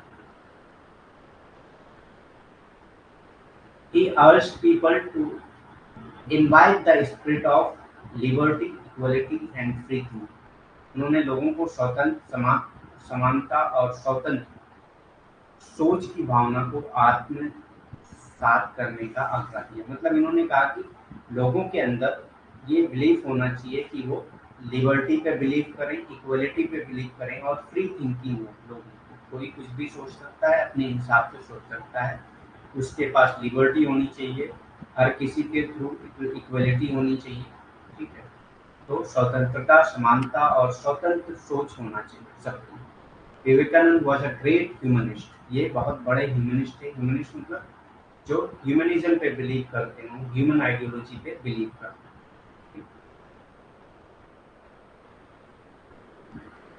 विवेकानंद एक महान मानववादी थे। मानववादी मतलब आप सारे मनुष्य को एक माने और सारे मनुष्य के दुख को भी एक माने, सारे मनुष्य की खुशी को भी एक माने। मतलब एक तरह से ह्यूमनिस्ट होना चाहिए, जानवर नहीं बन जाना चाहिए लोगों को। ठीक है। Shocked by the poverty, misery and suffering of the common people of the country, he wrote। ठीक, तो ये बहुत शॉक थे कि कैसे इंडिया में भी पॉवर्टी पाई जाती है, गरीबी है, पीड़ा है। ठीक है, जो कॉमन लोग हैं उनके अंदर क्यों गरीबी है, क्यों मतलब दुख है, पीड़ा है। ठीक है, तो उन सब से बहुत शॉक थे और उन्होंने कुछ लिखा था, जो आगे की स्लाइड में हम लोग पढ़ेंगे। विवेकानंद एक महान मानववादी थे। देश के आम लोगों की गरीबी, दुख और पीड़ा से हैरान।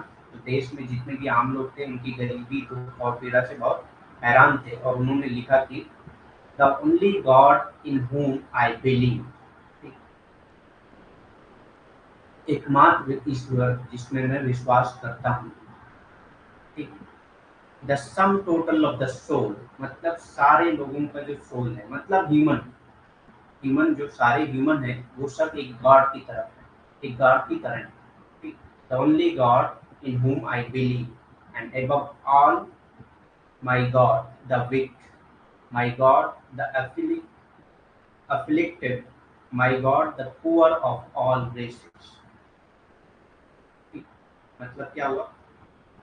सभी आत्माओं का कुल, मतलब सारे ह्यूमन बीइंग, कुल योग, और सबसे ऊपर मेरे भगवान दुष्ट, मेरे भगवान पीड़ित, मेरे भगवान भगवान सभी जातियों के गरीब। मतलब जो पुअर हैं वो मेरे भगवान हैं, जो गरीब हैं, जो पीड़ित हैं वो मेरे भगवान हैं, और जो बहुत परेशान है वो मेरे भगवान हैं, और सारी सोल जो है, सारी आत्मा जो है वो मेरी भगवान है। तो इन्होंने कहा कि इसको क्यों माना ये क्यों लिखा इन्होंने? ये इसलिए लिखा ताकि अगर आप दूसरों को भगवान मानने लगे, सारे ह्यूमन बीइंग को भगवान मानने लगे, और जो पीड़ित लोग हैं, जो गरीब लोग हैं, उनको भगवान मानने लगे, तो आप उन्हीं की हेल्प करेंगे ना, भगवान की ही सेवा करेंगे, आप उन्हीं की सर्विस करेंगे। इसीलिए ही इन्होंने ये लिखा है कि मैं उसी गॉड पे बिलीव करता हूँ, जो गरीब लोग हैं, सारी मान्यता पे बिलीव करता हूँ, इस तरह से। ठीक है। तो the educated Indian he said, educated Indian के बारे में भी इन्होंने कहा, मतलब उनको भी कुछ शिक्षा दी। शिक्षित भारतीयों के लिए उन्होंने कहा, so long as the millions live in hunger and ignorance, I hold every man is a traitor। ठीक। इन्होंने कहा कि जब तक, ठीक, सैकड़ों लोग भूखमरी के शिकार रहेंगे, ठीक, और अज्ञानता के शिकार रहेंगे, मतलब उनके अंदर ज्ञान नहीं रहेगी, वो जाहिल रहेंगे। जब तक लोग भूखमरी के शिकार रहेंगे, जाहिल रहेंगे, तब तक मैं हर आदमी को देशद्रोही मानूंगा। जैसे आजकल देशद्रोही का कॉन्सेप्ट चल रहा है, वो नहीं। ठीक।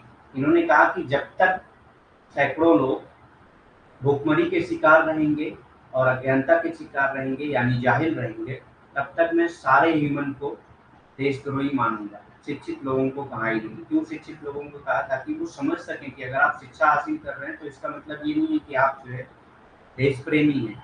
आप तब तक देशद्रोही हैं जब तक सैकड़ों लोग जो है भूखे रहते हैं और जाहिल रहते हैं।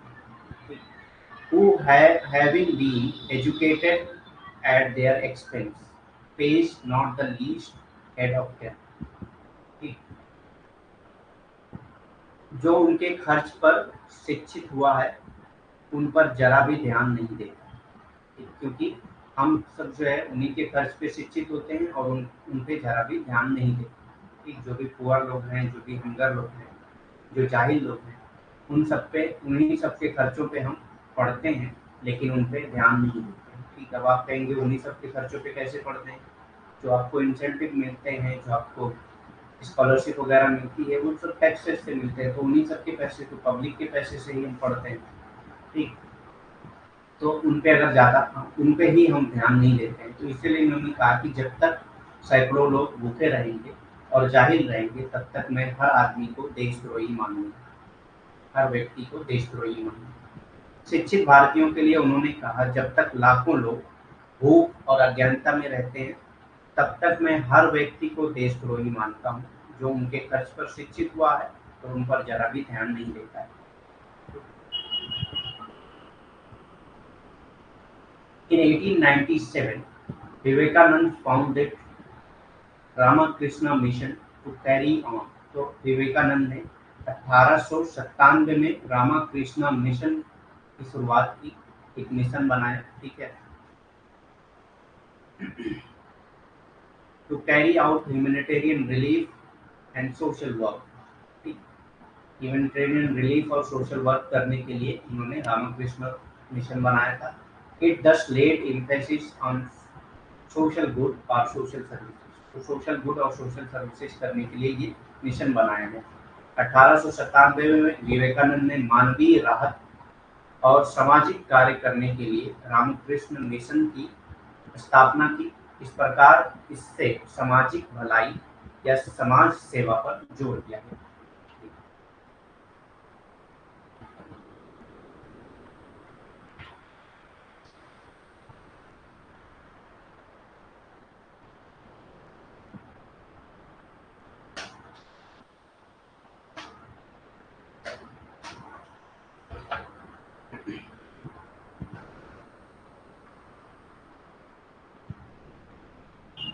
Arya Samaj, Swami Dayanand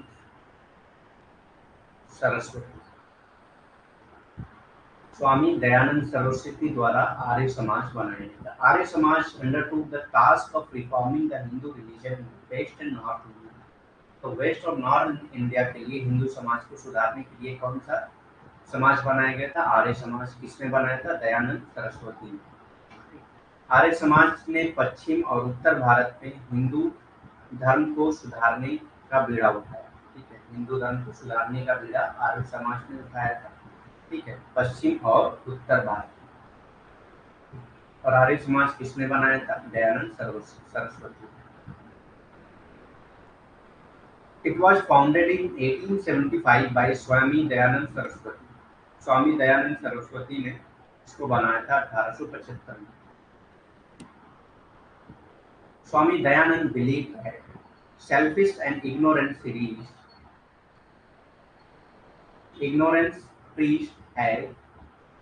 had perverted Hindu religion with the aid of the Puranas. Puranas, which he said were full of false teaching.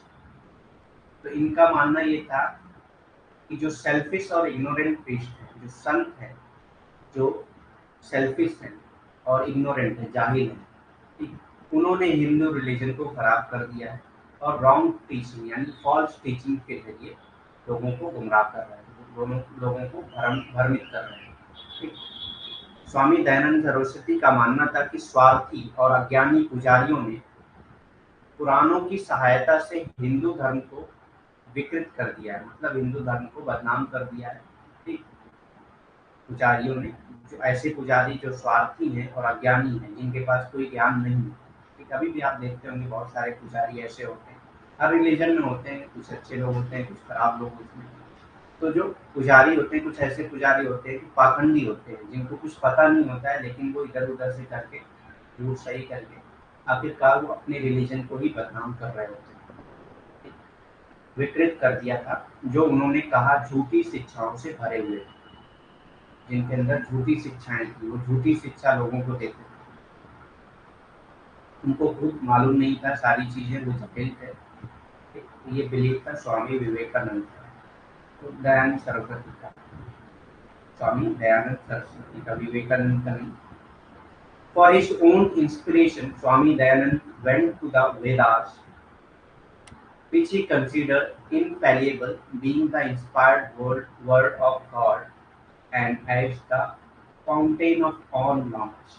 तो स्वामी दयानंद सरस्वती ने खुद ही वेदा को पढ़ना शुरू किया, जिसको उन्होंने माना था कि ये गॉड के वर्ड है, गॉड के शब्द है, और ये नॉलेज का सबसे अच्छा तरीका, फाउंटेन ऑफ ऑल नॉलेज। मतलब फाउंटेन मतलब किसको कहते हैं? स्रोत, झरना जिसको कहते हैं। ठीक, तो ये सभी नॉलेज का एक स्रोत है, एक जरिया है, एक सोर्स है। इसलिए उन्होंने वेदा को पढ़ना शुरू कर दिया। अपनी स्वयं की प्रेरणा के लिए स्वामी दयानंद वेदों के पास गए। वेदों के पास गए मतलब वेदों को पढ़ना शुरू किया, जिसे उन्होंने अचूक माना। ठीक, जिसको उन्होंने अचूक माना था, जो कि ईश्वर का प्रेरित शब्द है, जो ईश्वर का ही शब्द है और सभी ज्ञान का स्रोत है, और सारे ज्ञान का स्रोत क्या है? वेदा। तो स्वामी दयानंद सरस्वती मानते हैं कि वेदा ही सभी ज्ञान का स्रोत है और ये ईश्वर का ही शब्द है और एक अचूक है, इसमें कोई चूक नहीं हो सकती, अचूक है।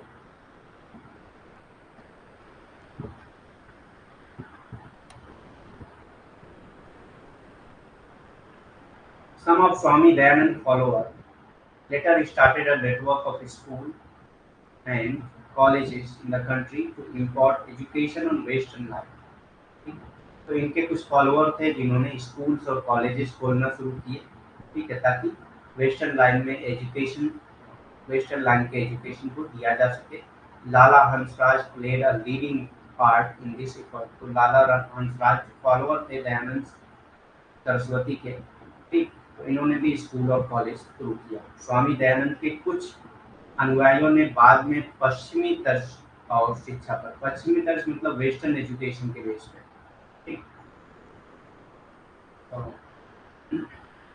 प्रदान के लिए देश में स्कूलों और कॉलेजों का एक नेटवर्क शुरू किया, मतलब वो स्कूल और कॉलेज बनाना शुरू किए। इस प्रयास में लाला हंसराज ने अग्रणी भूमिका निभाई। ठीक, प्रयास में लाला हंसराज ने अग्रणी भूमिका निभाई। तो आपसे ये भी पूछ सकता है कि स्वामी दयानंद सरस्वती के डिसाइपल कौन थे?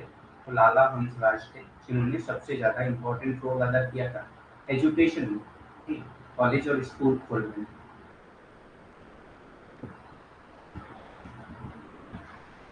इन 1902 1902 में Swami Shraddhanand started the Gurukul near Hardwar to propagate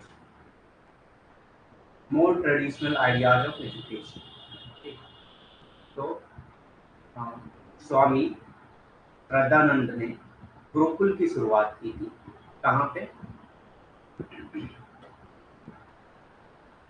Haridwar में, ठीक, ताकि जो है ट्रेडिशनल एजुकेशन को दिया जा सके, वेदा वगैरह की एजुकेशन को दिया जा सके। 1902 में स्वामी श्रद्धानंद ने शिक्षा के अधिक पारंपरिक आदर्शों का प्रचार करने के लिए हरिद्वार के पास गुरुकुल की शुरुआत की। इस तरह से गुरुकुल की शुरुआत। One of the Arya Samaj objective was to prevent the conversion of Hindu to other religion. Arya Samaj का सबसे मेन ऑब्जेक्टिव क्या था? हिंदू को बचाना दूसरे रिलीजन में कन्वर्ट होने से। तो हिंदू को कैसे बचाएंगे? जब आप हिंदू में सुधार लाएंगे, ठीक है, जो उसमें इविल्स है। लोग क्यों कन्वर्ट करते हैं दूसरे रिलीजन में? जब उनको लगता है कि हमारे रिलीजन में बहुत सारी कमियां हैं, ठीक, हालांकि वो रिलीजन की कमियां नहीं होती, लोग उसको बाद में बनाते हैं, ठीक, लोग उसको बाद में खुद बना देते हैं, जो धीरे धीरे ऐसा हो जाता है, ऐसा लगता है कि वो उसी रिलीजन का पार्ट है और वो बुराई होती है। उस बुराई को खत्म करने के बजाय लोग दूसरे रिलीजन में चले जाते हैं। तो जब आप उस रिलीजन को सही कर देंगे, उसका रिफॉर्मेशन कर देंगे, तो लोग हिंदू रिलीजन को नहीं छोड़ते, किसी और रिलीजन में नहीं जाएंगे, ठीक। तो ये ऑब्जेक्टिव था आर्य समाज का कि हिंदू को जो है दूसरे रिलीजन में कन्वर्ट होने से बचाया जा सके। आर्य समाज के उद्देश्यों में से एक उद्देश्य हिंदुओं को अन्य धर्मों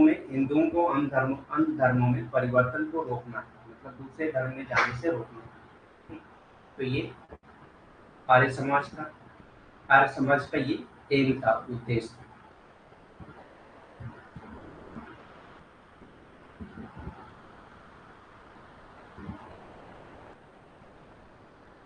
This lead to start a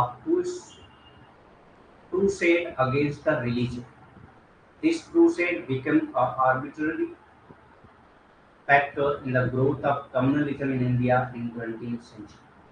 इससे अन्य धर्मों के खिलाफ धर्म युद्ध शुरू करने के लिए प्रेरित किया, मतलब कि अन्य धर्मों के खिलाफ धर्म युद्ध शुरू करने के लिए इस विचार ने प्रेरित कर दिया, ठीक, कि दूसरे धर्म के खिलाफ युद्ध हो सके, ठीक है। तो 20वीं सदी में कम्युनलिज्म का जो शुरुआत हुई थी वो यहीं से हुई, ठीक।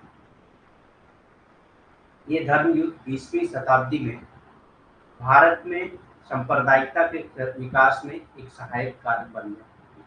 तो एक सांप्रदायिकता, लोगों के बीच में जो है दूसरे रिलीजन के प्रति एक घृणा पैदा होना शुरू हो गई और उससे सांप्रदायिकता समाज में फैलने लगी, भारतीय समाज में सांप्रदायिकता फैलने लगी, इस सोच से कि लोगों को कन्वर्ट नहीं करने दिया जाएगा।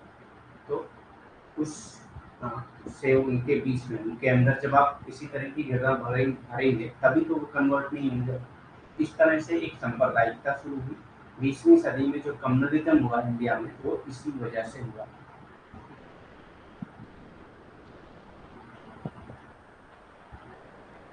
ये सब बहुत मतलब एक स्टोरी की तरह है, तो आपको इसी स्टोरी की तरह ही याद रखना है, ठीक है। उसके बाद आता है रिलीजियस रिफॉर्म एमंग मुस्लिम्स। मुस्लिम में बहुत ज़्यादा रिफॉर्म हुए, लेकिन हमको बहुत ज़्यादा रिफॉर्म्स के नहीं पढ़ने। जो मेन रिफॉर्म है वो अलीगढ़ मूवमेंट है और एक है अल्लामा इकबाल। अल्लामा इकबाल के बारे में बहुत ज़्यादा नहीं पढ़ना है, बस सिर्फ सिंपल पढ़ना है।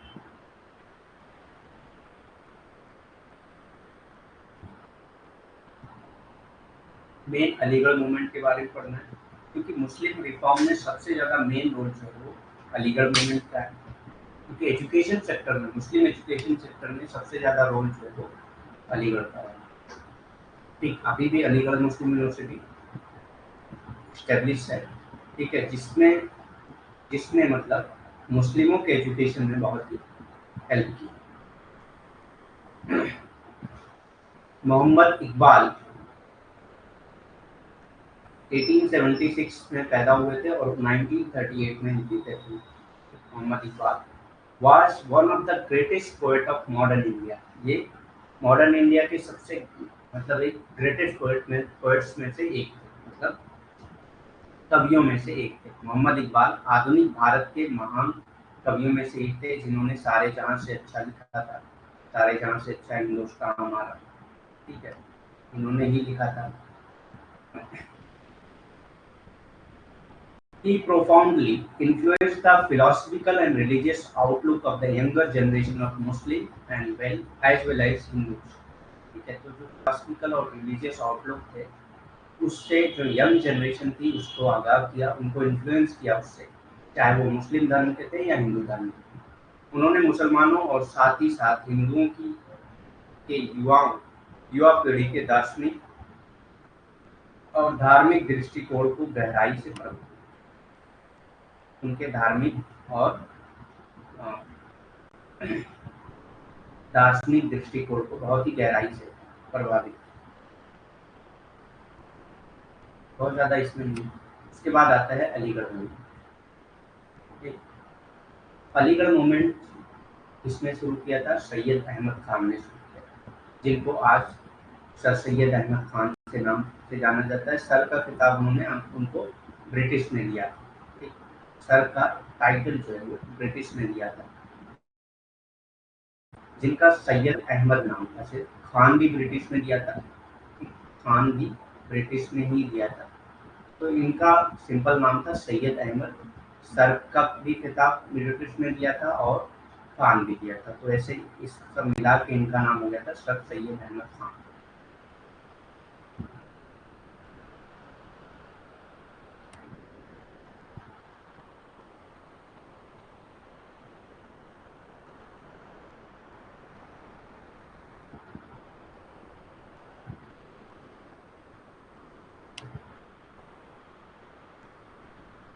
एटीन सेवनटीन टू 98, 1817 में इनका बर्थ हुआ था और 1898 में इनकी डेथ हुई।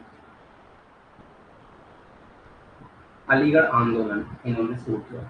The most important reformer among the Muslim was Syed Ahmad Khan. सबसे इम्पोर्टेंट रिफॉर्मर जो थे वो सैयद अहमद खान थे। मुस्लिम में मुसलमानों के सबसे महत्वपूर्ण सुधारक Syed Ahmad Khan.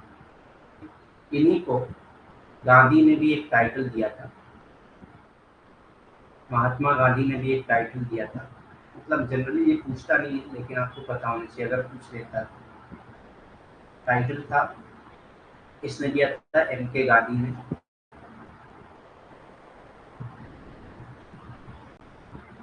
Profit of education. Profit होता है ना मुस्लिमों में, प्रॉफिट ऑफ एजुकेशन।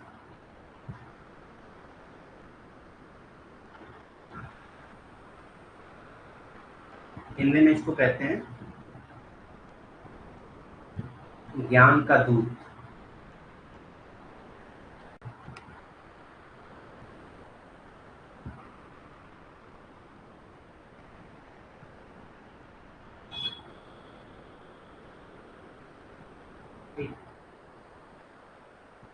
थोड़ा हिंदी की राइटिंग इतनी अच्छी नहीं है, बन नहीं रहा था।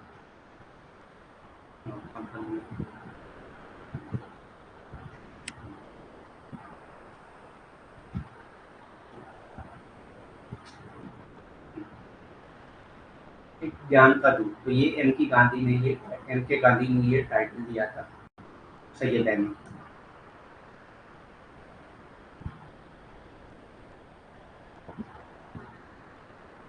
In his view, an interpretation of the Quran that conflicted with human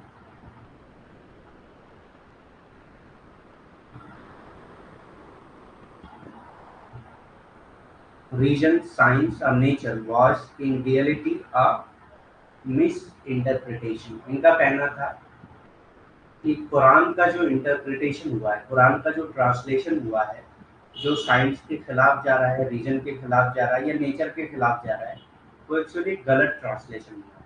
जैसे कि स्वामी दयानंद सरस्वती ने कहा है कि वेदा का जो है गलत ट्रांसलेशन करके पेश किया गया, वैसे सैयद अहमद कहते हैं कि कुरान का गलत ट्रांसलेशन करके उनको रीजन के खिलाफ यानी तर्क के खिलाफ और साइंस के खिलाफ या नेचर के खिलाफ खड़ा कर दिया गया। ठीक। उनके विचार में कुरान की कोई भी व्याख्या जो मानवीय तर्क, विज्ञान या प्रकृति के साथ संघर्ष करती है, तो अगर मानव के साथ कोई मानवीय तर्क के खिलाफ कोई संघर्ष होता है कुरान और उनका, ठीक है, विज्ञान के खिलाफ कुरान, विज्ञान के खिलाफ अगर कुरान का कोई तर्क होता है, व्याख्या होती है, या प्रकृति के खिलाफ जो कुरान की व्याख्या होती है, तो वास्तव में एक गलत वाक्य व्याख्या है, एक गलत ट्रांसलेशन है, गलत इंटरप्रिटेशन है। ठीक। मतलब कि कुरान को सही तरीके से इंटरप्रिटेट नहीं किया गया, उसकी व्याख्या सही तरीके से नहीं की गई, तो इसीलिए इन्होंने भी कुरान की व्याख्या की, कुरान को भी इंटरप्रिटेट किया था इन्होंने साइंटिफिक तरीके से। All his life his struggle against blind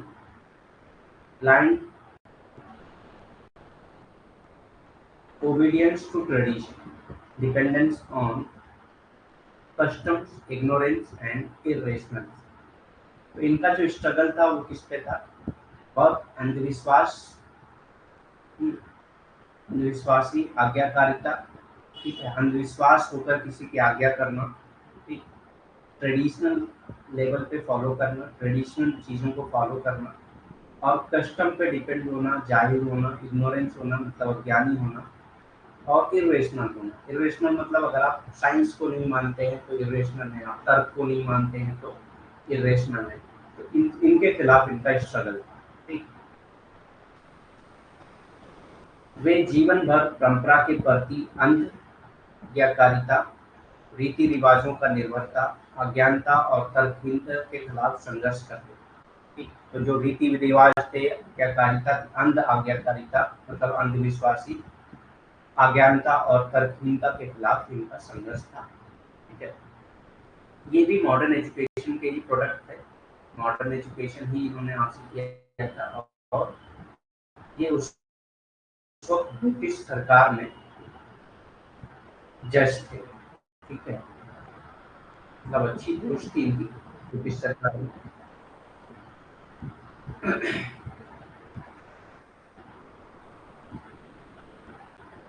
Sayyid Ahmad Khan believed that the religious and social life of the Muslim should be improved only by could be improved only by imbibing modern Western scientific knowledge and culture। तो इनका मानना था कि जो मुस्लिम की हालत है उसको सुधारने के लिए मॉडर्न एजुकेशन, साइंटिफिक नॉलेज की सबसे ज़्यादा ज़रूरी चीज़ है।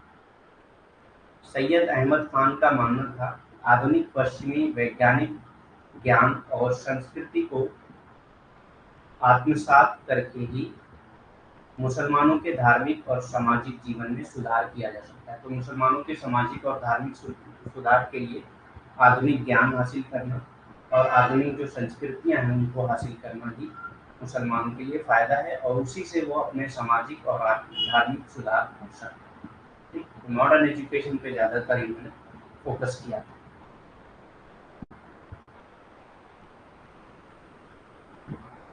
Therefore, promotion of modern education remained his priority throughout his life। तो मॉडर्न एजुकेशन को प्रमोट करना इनकी पूरी लाइफ का ही लक्ष्य था। ठीक है, पूरी लाइफ का ही एम था इनका, मॉडर्न एजुकेशन प्रोवाइड करना मुसलमानों को। इसलिए आधुनिक शिक्षा का प्रचार प्रसार जीवन भर उनकी प्राथमिकता थी। आधुनिक शिक्षा का ही प्रचार करते थे और मुसलमानों को कहते थे कि आप आधुनिक शिक्षा अपने बच्चों को दीजिए। हालांकि उस वक्त सबसे ज़्यादा मुसलमान ही इनके खिलाफ थे, क्योंकि उस वक्त मुसलमान वही है कि गलत इंटरप्रिटेशन हुआ था रिलीजन का, जिसके बेसिस पे मुसलमान ये मानते थे कि अगर हम आधुनिक शिक्षा या मॉडर्न एजुकेशन को हासिल करते हैं तो ये रिलीजन के खिलाफ होगा। तो इन्होंने पहले कुरान का इंटरप्रिटेशन किया और बताया कि मॉडर्न एजुकेशन हासिल करना रिलीजन के खिलाफ नहीं है, लेकिन मुसलमानों ने ही इनका अपोज किया था, बाद में लोगों ने एक्सेप्ट किया। अभी उन्हीं की वजह से बहुत सारे मुसलमान जो है वो पढ़ पा रहे हैं अलीगढ़ में। ठीक। मैं भी वहीं का प्रोडक्ट हूँ, अलीगढ़ मुस्लिम यूनिवर्सिटी का। ठीक। तो इस तरह से बहुत ही मतलब एक तरह की समझिए कि इस वक्त 35,000 स्टूडेंट हैं वहाँ पे अलीगढ़ में। तो अगर इन्होंने ये यूनिवर्सिटी नहीं बनाया होता तो शायद वो 35,000 स्टूडेंट्स हैं वो उनके एजुकेशन में एक तरह का हिंड्रेंस आ सकता था, एक तरह की बाधा बन सकती थी। तो मॉडर्न एजुकेशन में इनका बहुत ही एक इम्पोर्टेंट रोल रहा है। In 1875, he founded at Aligarh the Mohammedan Anglo-Oriented College। तो इन्होंने सबसे पहले एक कॉलेज की स्थापना की जिसका क्या नाम था, Mohammedan Anglo oriented college, oriental college. 1875 में उन्होंने पश्चिमी विज्ञान और संस्कृति के प्रसार के लिए एक केंद्र के रूप में अलीगढ़ में मोहम्मदन एंग्लो ओरिएंटल कॉलेज की स्थापना की। तो ये कॉलेज किस लिए था, मॉडर्न एजुकेशन को प्रोवाइड करने के लिए, spreading western science and culture. Later this college grew in the Aligarh Muslim University. और ये जो है अलीगढ़ मुस्लिम यूनिवर्सिटी बना 1920 में। ठीक। उनकी डेथ होने के बाद ये यूनिवर्सिटी बना, लेकिन वही कॉलेज जो है बाद में ट्रांसफर हुआ यूनिवर्सिटी।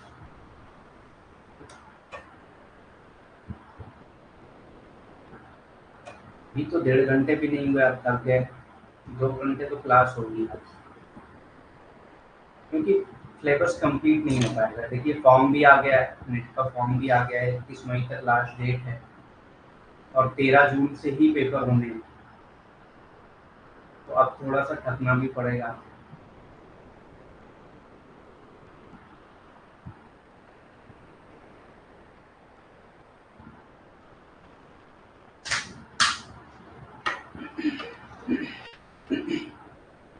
थकना सही है, बोर नहीं होना चाहिए बस।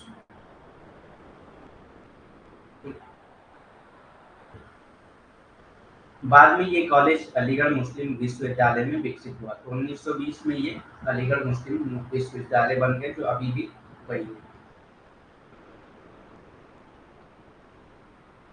Sayyid Ahmad reformist zeal also embraced the social sphere. He urged Muslims to give up medieval custom and ways of thought and behavior। तो इन्होंने जो ट्रेडिशनल कस्टम्स थे जो उन सबको छोड़कर मॉडर्न एजुकेशन हासिल करने के लिए प्रेरित किया था मुसलमानों को। एक सैयद अहमद ने सुधारवादी उत्साह से सामाजिक क्षेत्र को भी गले लगा दिया।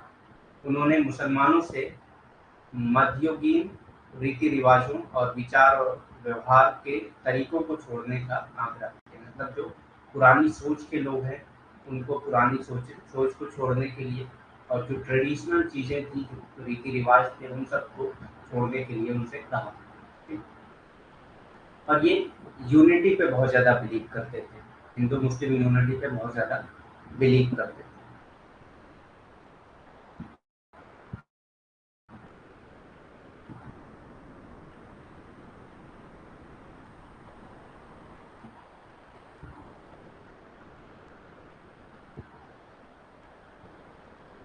हिंदू मुस्लिम यूनिटी पे बहुत ज़्यादा ये बिलीव करते थे। इन particular he wrote in favour of,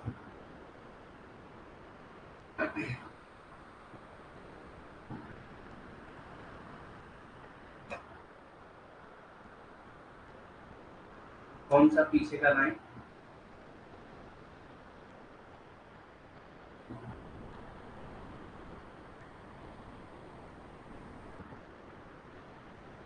he asked Muslim to give up medieval custom and ways of through thought and behavior। तो मतलब जो पुरानी सोच के लोग थे, पुराने जो कस्टम थे, उन सबको छोड़ने का इन्होंने आग्रह किया था मुसलमानों से। ठीक है, उन्होंने मुसलमानों से मध्ययुगीन रीति रिवाजों और विचार व्यवहार के तरीकों को छोड़ने का आग्रह किया। 1875 में इन्होंने मोहम्मदन एंग्लो ओरिएंटेड कॉलेज की स्थापना की थी, जो बाद में अलीगढ़ मुस्लिम यूनिवर्सिटी या अलीगढ़ मुस्लिम विश्वविद्यालय बना।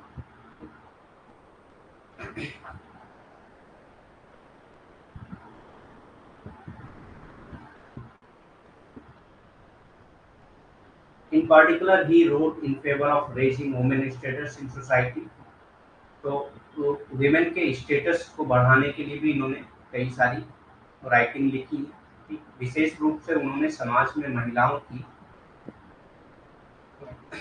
स्थिति के ऊपर उठाने के पक्ष में लिखा है। And advocated the removal of purdah and the spread of education among women. मतलब इन्होंने विमेन के एजुकेशन के लिए भी बहुत काम किया था। महिलाओं के शिक्षा की प्रसार और पर्दा को हटाने के लिए इन्होंने काम किया।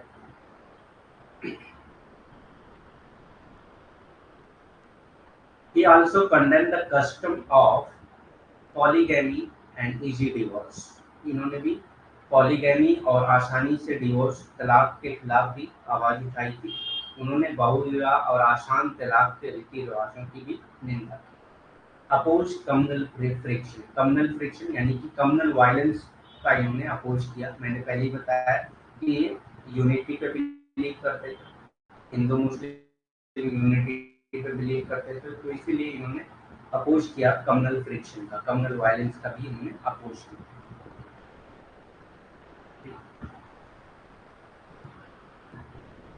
Appealing to Hindus and Muslim to unite, he said in 1883। मतलब हिंदू और मुस्लिम को, इसका हिंदी ट्रांसलेशन नहीं हो पाया था तो उसको मैं ऐसे समझा देता हूँ। Appealing to Hindu and Muslim he write, क्योंकि ये कोटेशन है, तो कोटेशन कभी भी ट्रांसलेट नहीं हो, उनकी कोटेशन नहीं, एक थॉट है। तो हिंदू और मुस्लिम को यूनाइट करते हो, मतलब इन्होंने अपील किया कि दोनों को यूनाइट होकर रहना चाहिए। और 1883 में इन्होंने लिखा कि now both of us live on the air of India. मतलब कि हम भारत की हवा में ही रहते हैं, हम दोनों भारत की हवा में ही रहते हैं, हम दोनों भारत की ही एयर, इंडिया की ही एयर में रहते हैं। Living the holy water of Ganga and Yamuna, और हम इसी गंगा और यमुना की पवित्र जल को पीते हैं। ठीक है, दोनों लोग उसी जल को पीते हैं, गंगा और यमुना को भी। We both feed upon the product of the Indian soil, और जो भारत की जमीन से जो भी पैदावार होती है उसको हम दोनों खाते हैं। तो हम दोनों एक ही जगह से खाते हैं और एक ही जगह से पानी पीते हैं और एक ही जगह पे रहते हैं। इस तरह से एक यूनिटी होना चाहिए हम दोनों के बीच में। तो इन्होंने ये बहुत ही एक फेमस कोटेशन कहा था ये, कि हम दोनों एक ही जगह पे रहते हैं, भारत की ही हवा में रहते हैं और भारत के ही गंगा और यमुना के पानी पीते हैं और भारत की ही जमीन से निकले हुए पैदावार को खाते हैं। तो फिर हम लोगों में क्या मतलब डाइवर्सिटी किस तरह की है, मतलब यूनिटी होनी चाहिए, डाइवर्सिटी नहीं होनी चाहिए। और एक और फेमस कोटेशन इनकी है, इन्होंने कहा था कि Hindu and Muslims are the two beautiful eyes of a bride. Hindu and Muslims are the two beautiful eyes of a bride. ठीक, इससे क्या मतलब था इनका, मतलब हिंदू और मुस्लिम एक खूबसूरत दुल्हन की दो आंखें हैं। ठीक, एक खूबसूरत दुल्हन की दो आंखें हैं, उनमें से अगर एक आंख भी खराब होती है तो वो दुल्हन जो है वो बदसूरत हो जाएगी, खूबसूरत नहीं रह जाएगी। ठीक, तो इसीलिए इन्होंने कहा था कि हिंदू और मुस्लिम जो है वो भारत को उन्होंने दुल्हन कहा, और ये कहा कि इसकी जो आंखें कौन है, हिंदू और मुस्लिम। ठीक, और ये कहा कि अगर उसमें से एक आंख भी खराब होती है तो वो दुल्हन जो है वो खूबसूरत नहीं रह जाएगी, वो दुल्हन खूबसूरत नहीं रह जाएगी। तो ये था Aligarh movement. Religious reform among the Parsis, पारसियों में धार्मिक सुधार।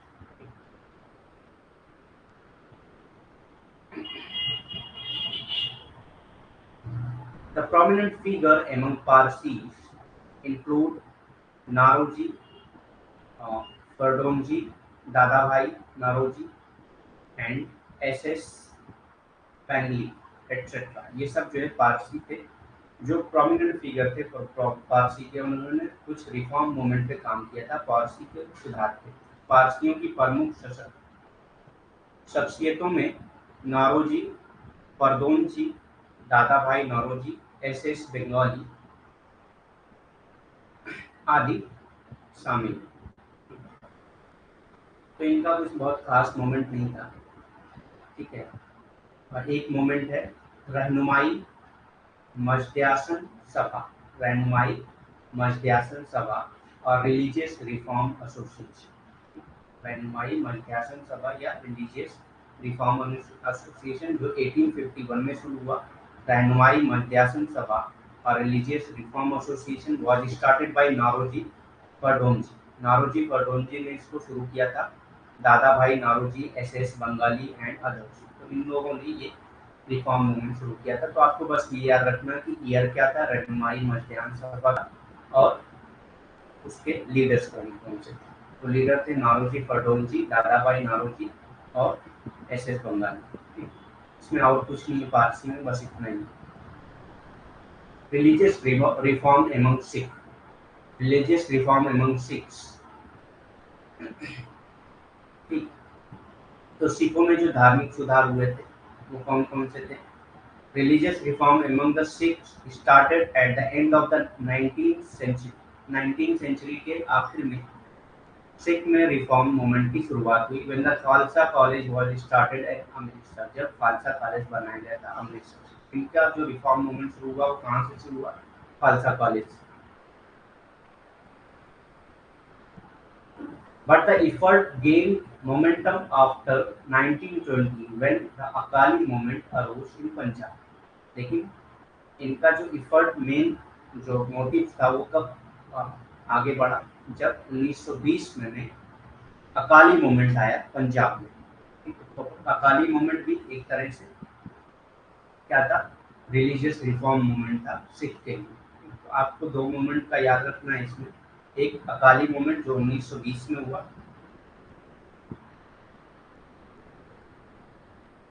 और एक खालसा कॉलेज जो 19th सेंचुरी में बनाया गया।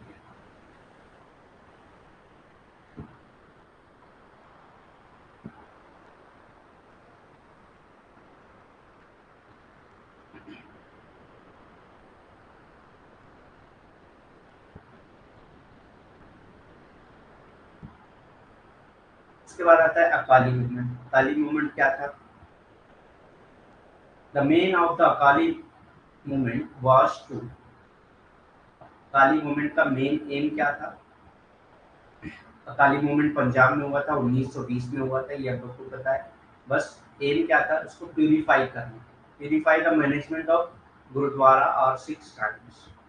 तब जो गुरुद्वारा और सिख श्राइन्स हैं उसको प्यूरिफाई करना, उसको शुद्ध करना। अकालियों का मुख्य उद्देश्य गुरुद्वारा का या सिख तीर्थों के प्रबंधन को शुद्ध करना, ये बस याद रखना है। These gurdwaras has been heavily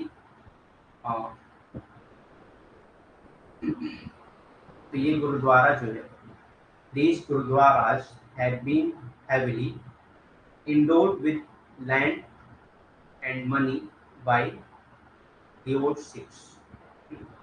इन गुरुद्वारों को धर्मनिष्ठ सिखों द्वारा भूमि और धन से भरपूर रूप से संपन्न किया गया। इन गुरुद्वारा को लैंड और मनी से बहुत ज़्यादा संपूर्ण कर दिया गया था, मतलब बहुत ज़्यादा लैंड और उसमें मनी खर्च किए। The six masses led by the Akali started a powerful satyagraha against Mahants and the government which aided them. तो इन्होंने अकाली ने एक पावरफुल मूवमेंट चलाया, एक सत्याग्रह चलाया, इनके खिलाफ महंत और जो गवर्नमेंट उनको सपोर्ट कर रहे थे उनको 1921 में। अकालियों ने के नेतृत्व में सिख जनता के महंतों और उनकी सहायता करने वाली सरकार 1921 के खिलाफ एक शक्तिशाली सत्याग्रह शुरू किया।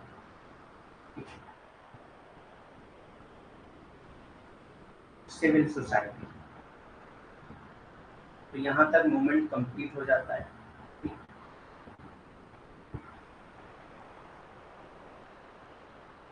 उसके बाद आता है सिविल सोसाइटी। सिविल सोसाइटी के बाद सिटीजनशिप है। सिटीजनशिप तक हम लोग पढ़ेंगे आज। अगर आप लोग थक गए हो तो बताइए। क्योंकि फिर सिलेबस भी खत्म करना है ना। सिटी सिविल सोसाइटी तक कर लेते हैं, तो 5-10 मिनट लगेंगे बस, उससे ज़्यादा नहीं लगेंगे। सिटीजनशिप कल कर लेंगे। Civil society can be understood as the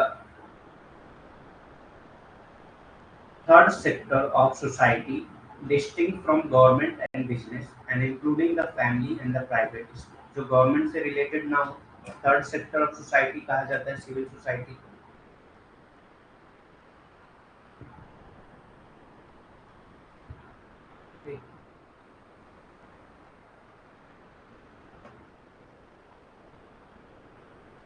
third sector of society कहा जाता है सिविल सोसाइटी को। सिविल सोसाइटी जो पॉलिटिक्स से रिलेटेड ना हो, ठीक है, distinct from government and business, जो गवर्नमेंट और बिजनेस से अलग होती है, and including the family and the private sphere. और इसमें कौन कौन से होते हैं? फैमिली और प्राइवेट स्फीयर होता है सिविल सोसाइटी। नागरिक समाज को समाज के तीसरे क्षेत्र में के रूप में समझा जा सकता है, जो सरकार और व्यवसाय से अलग है, और इसमें परिवार और निजी क्षेत्र शामिल है। इसमें परिवार और निजी क्षेत्र शामिल है, और ये जो है शासन और व्यवसाय से अलग होता है, सरकार और व्यवसाय से अलग होता है, और ये तीसरा क्षेत्र के समाज के तीसरे क्षेत्र के रूप में जाना जाता है।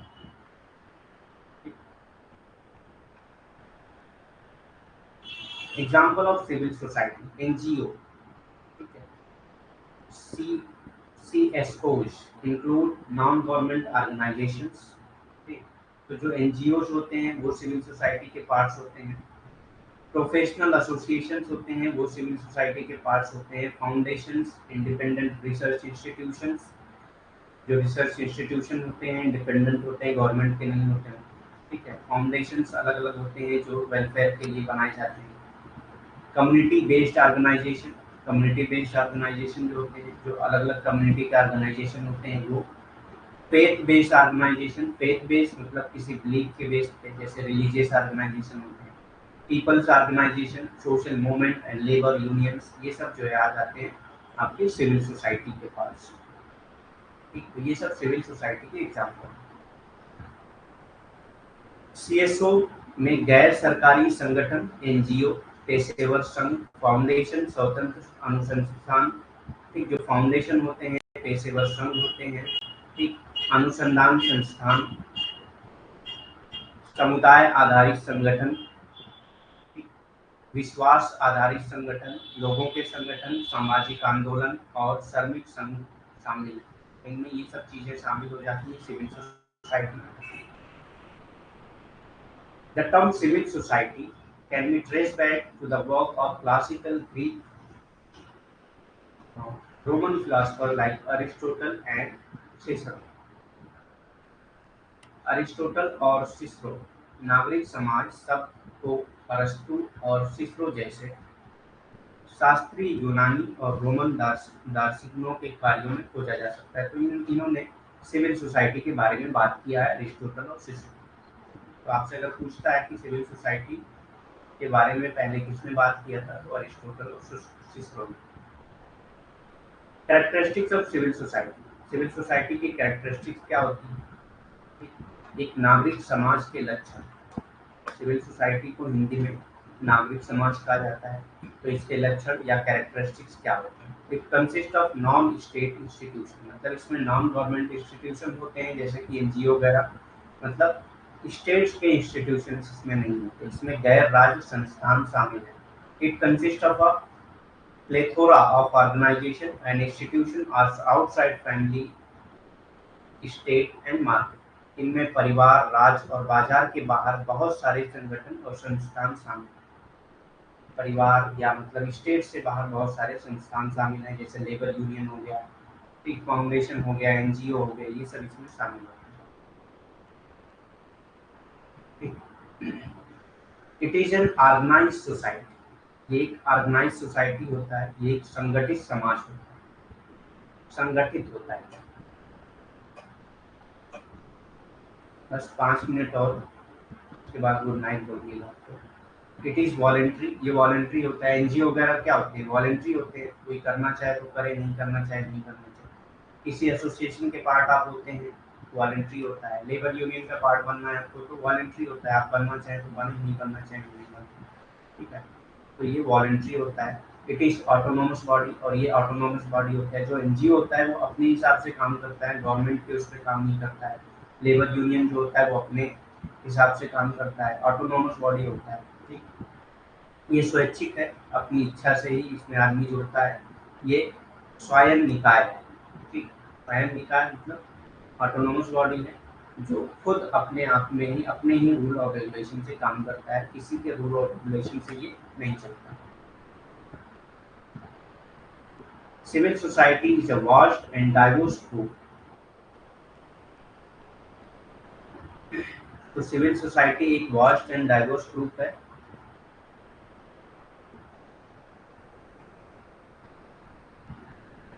हम पढ़ा रहे हैं एटलीस्ट 2 घंटे तो हो जाए, क्योंकि 2 घंटे से ज़्यादा पढ़ाना भी सही, पढ़ा भी नहीं सकते हैं और पढ़ भी नहीं सकते हैं। 2 घंटे तो एटलीस्ट आपको पढ़ना पड़ेगा सिलेबस कंप्लीट करने के, क्योंकि डेली यही होगा कि मतलब नहीं अब पढ़ना है तो बंद करते हैं क्लास, तो उसमें क्या होगा, सिलेबस कंप्लीट नहीं होगा। अभी हम लोग की 5th यूनिट चल रही है और 20 तक कंप्लीट करना है, मतलब 9 दिन बचेंगे। कल मैं किसी भी तरीके से इस यूनिट को कंप्लीट करूँगा, और वो सारी चीज़ें भी कवर करनी होती है ना, कि जो मतलब एग्जाम में पूछी जा सके। कल को आप ही लोग बोलेंगे कि मतलब सर आपने ये पढ़ाया नहीं था, इसमें से पूछा गया, ठीक।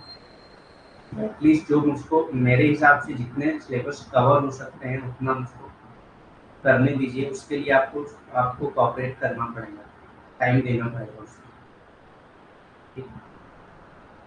Civil society is a vast and diverse group encompassing various organization within it। तो सिविल सोसाइटी क्या है, एक बहुत डाइवर्स ग्रुप और बहुत बड़ा ग्रुप है जिसमें अलग अलग ऑर्गेनाइजेशन शामिल होते हैं। नागरिक समाज एक विशाल और विविध समूह है जिसमें विभिन्न संगठन शामिल होते हैं, ठीक।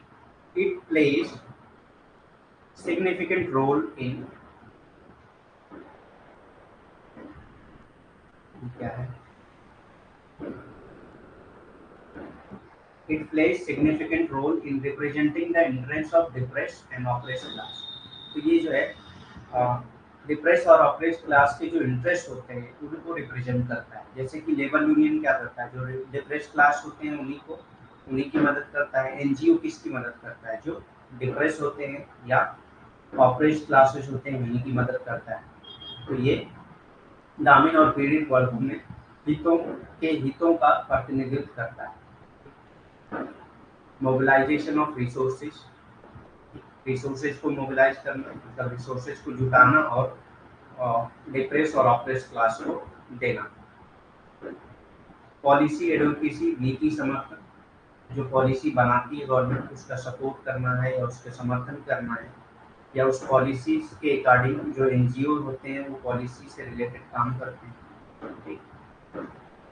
तो पॉलिसी एडवोकेसी भी इसका फीचर है सिविल सोसाइटी का। नीति समर्थन and regulating and monitoring state action, state action को भी ये मॉनिटर करते हैं, रेगुलेट करते हैं। लेबर यूनियन क्या करता है, स्टेट से जो पॉलिसी बनती है वो सही होगी तो उसका सपोर्ट करते हैं, नहीं सही होगी तो वो प्रोटेस्ट करते हैं, मूवमेंट चलाते हैं, ठीक, उसके खिलाफ बोलते हैं। एक रेगुलेशन होता है स्टेट एक्शन, जो गवर्नमेंट काम करती है उसको रेगुलेट करने का एक तरीका होता है सिविल सोसाइटी। और राज्य की कार्रवाई का विनियमन और निगरानी, मतलब उनकी निगरानी करना कि कार्रवाई सही से हो रही है या नहीं हो रही है, और सही तरीके से हो रही है या नहीं हो रही है, उसमें डिप्रेस क्लास भी शामिल है या नहीं, ये सब चीज़ों की निगरानी सिविल सोसाइटी यानी कि नागरिक समाज करता है, ठीक।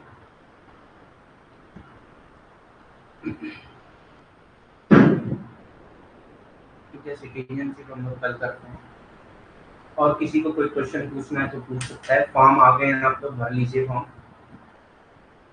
21 मई तक इसकी डेट है फॉर्म की,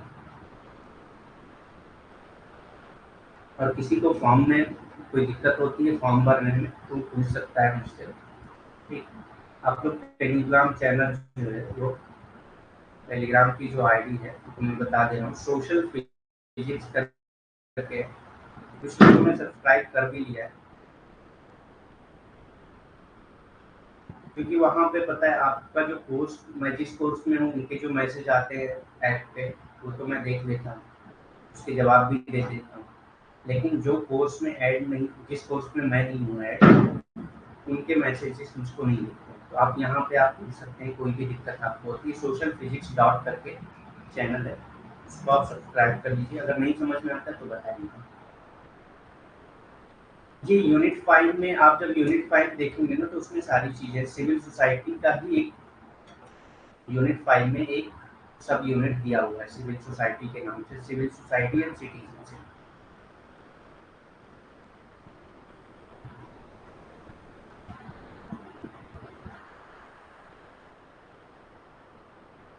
यूनिट 5 जब देखेंगे तो उसमें आपको समझ में आएगा। अभी एक दो सब यूनिट बची हुई हैं जो हम लोग कल खत्म कर लेंगे यूनिट 5 को। उसके बाद फिर ज़्यादा टाइम नहीं लगेगा, 10 दिन में ही हो जाएंगे हमारे। लेकिन उसके लिए ये है कि 2-2 घंटे की क्लासेस देनी होगी।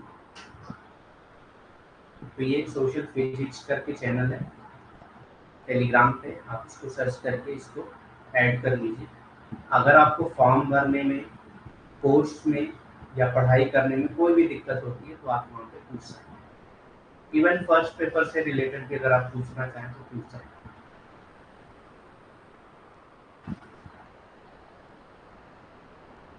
तो ये मैंने आप ही लोग के लिए बनाया है, इसलिए अभी 2-3 ही लोग इसमें जुड़े हुए हैं। इसी नाम से, सोशल फिजिक्स के नाम से ही, सोशल फिजिक्स डॉट, ये डॉट मत भूलिएगा, सोशल फिजिक्स डॉट करके है।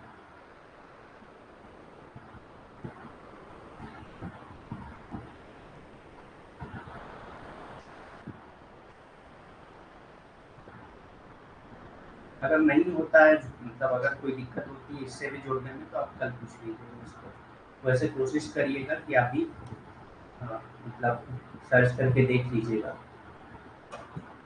टेलीग्राम में, ताकि मतलब दिक्कत ना हो कोई। क्योंकि फॉर्म भरते वक्त भी कोई दिक्कत आपको आ सकती है, पढ़ते वक्त भी कोई दिक्कत आ सकती है, तो आप उसको पूछ सकते हैं। ठीक है, फिर और कोई क्वेश्चन है किसी का?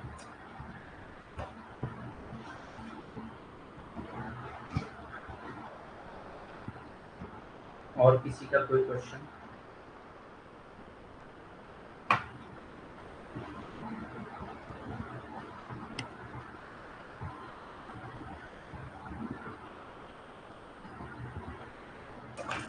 फिर ठीक है, फिर गुड नाइट।